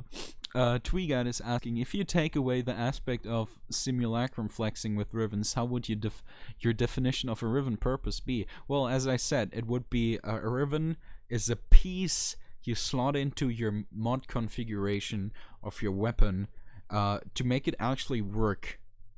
Which Rivens are yeah. there to keep the community occupied. Oh yeah. And line DE's pockets. That's what they're there for. Yeah, and all, but there isn't just any ignoring real that. reason in the game to like go out and buy a Riven. Well, there kinda is. Like, there are a lot of weapons just don't work whatsoever without a Riven. Yeah, but then which are the weapons? But it's that so hard to get a good ignored? Riven for those weapons that it's like. Well, that's why it sucks. That's why you don't want to do it. It kind of depends. Like, it's just a massive time sink. Like, if you think that it's like very hard for like every weapon, you're not. It's not for every not necessarily. Weapon. It's just Unless, that you like, gotta if you find... have a lot of plat. Yeah. If you have plat and you're if able you don't to find have plat, then want, you're screwed. Yeah, then you gotta make plat. You know. Yeah, which a lot of people hate doing. Well, yeah, but that's what else are you gonna do in the game? Like play Second Dream again? Maybe, I don't know. What else are you gonna do? Speed run. I'm gonna speed run Second Dream and then start uploading YouTube videos of me doing that, dude. Yeah, dude. I'm gonna go to ESA and speed run fucking all bosses in Warframe, dude. That's what I'm gonna do. And go to fucking ESA, dude. Play Nova and my Catch Moon. But yeah, I'm doing doing the tangent thing again. World record speed run. World record speed run. Fastest run of every single boss in Warframe. Yeah. The Neolord is saying, I've had hundreds and hundreds of rolls on weapons I wanted the perfect Riven roll for. I've been playing for 2 years and only ever rolled one Riven that would be considered the perfect roll. Yeah. Dude, same. I can send you the Google Doc for all the math, or I can can I just send I can give you the formula for it, or how to do the math behind. Like, unironically, I've only ever rolled 2 Rivens that I would personally consider acceptable. I rolled a damage multi-electric minus impact cold star, which is super cringe because it's plus electric and not plus toxin. And I rolled a damage multi-toxin minus infested Comorex, which is also super cringe because it isn't minus puncture. So yeah, those are like the best Rivens I ever rolled personally. Like, okay, so there's I posted that in the Discord if you want to put that up for people. Yeah, sure. To see how the math works. What channel did you put it in? In general. Alright. I guess I can include an example as well here. So yeah, join the Discord and read what Summit posted in the general chat. I mean, I can just load it into here. Yeah. Yeah, I mean, join the Discord. Idiot, jeez. Idiot, yeah, idiot. Where is it here? Add image. Dude, Streamlabs is so like counterintuitive when it comes to like adding shit fast. You know, like I don't know. I have not used it in forever. in forever. Let me see if I can get this to work. Can I just put a link in here?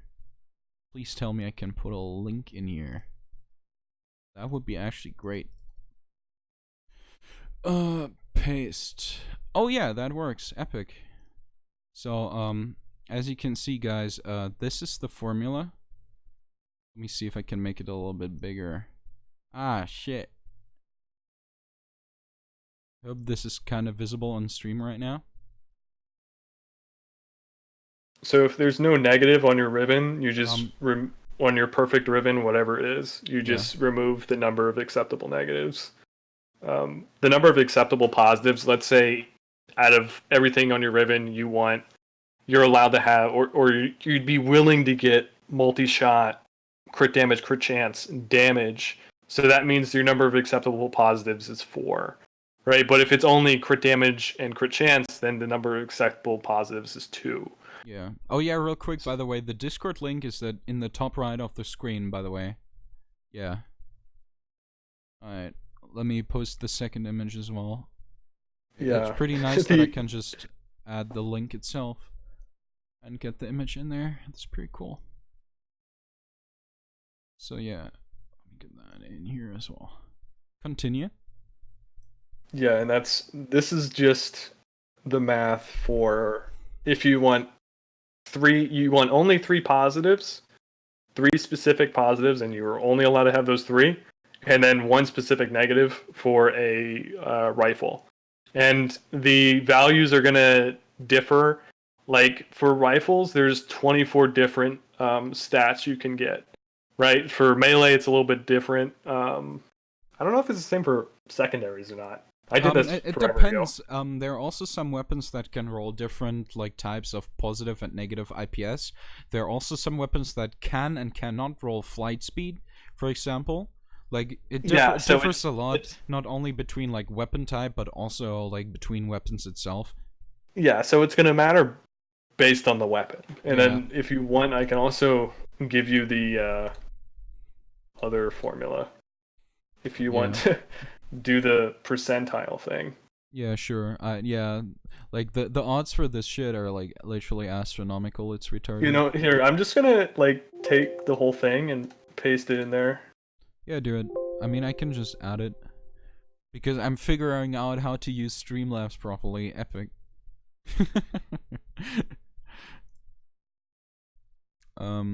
Yeah, give me that. Oh, H-Lixer was successfully able to give himself the can read roll. Congratulations. Alright. So there's the probability of your stats being in the X percentile or whatever percentile you want. Like say I want all my stats for all my rolls to be in the top 10%. Yeah. Right? Or if you want a perfect roll, or if you want the probability of perfect roll isn't exactly accurate. It says the mean stat range of the acceptable positives. If you wanted a perfect, estimate, you would actually have to take the exact stat range of each positive that you wanted, but the mean is like a decent estimate. Yeah. By the way, I want to congratulate us. By the way, this stream we lost a total of 0 frames. Whoa, dude. Which is absolutely crazy because I probably lost an absolute fuck ton last episode. But yeah, it feels like I actually set up shit quite nicely for once. So yeah, that's pretty cool. The bottom formula, this is a little bit silly. Right, so let's say you want that ribbon for a rifle, right? 1.0 attenuation value, and then you farmed Kuva for 6 hours a day, right? Yeah. It would take you, what is that? 23 billion years to get the ribbon.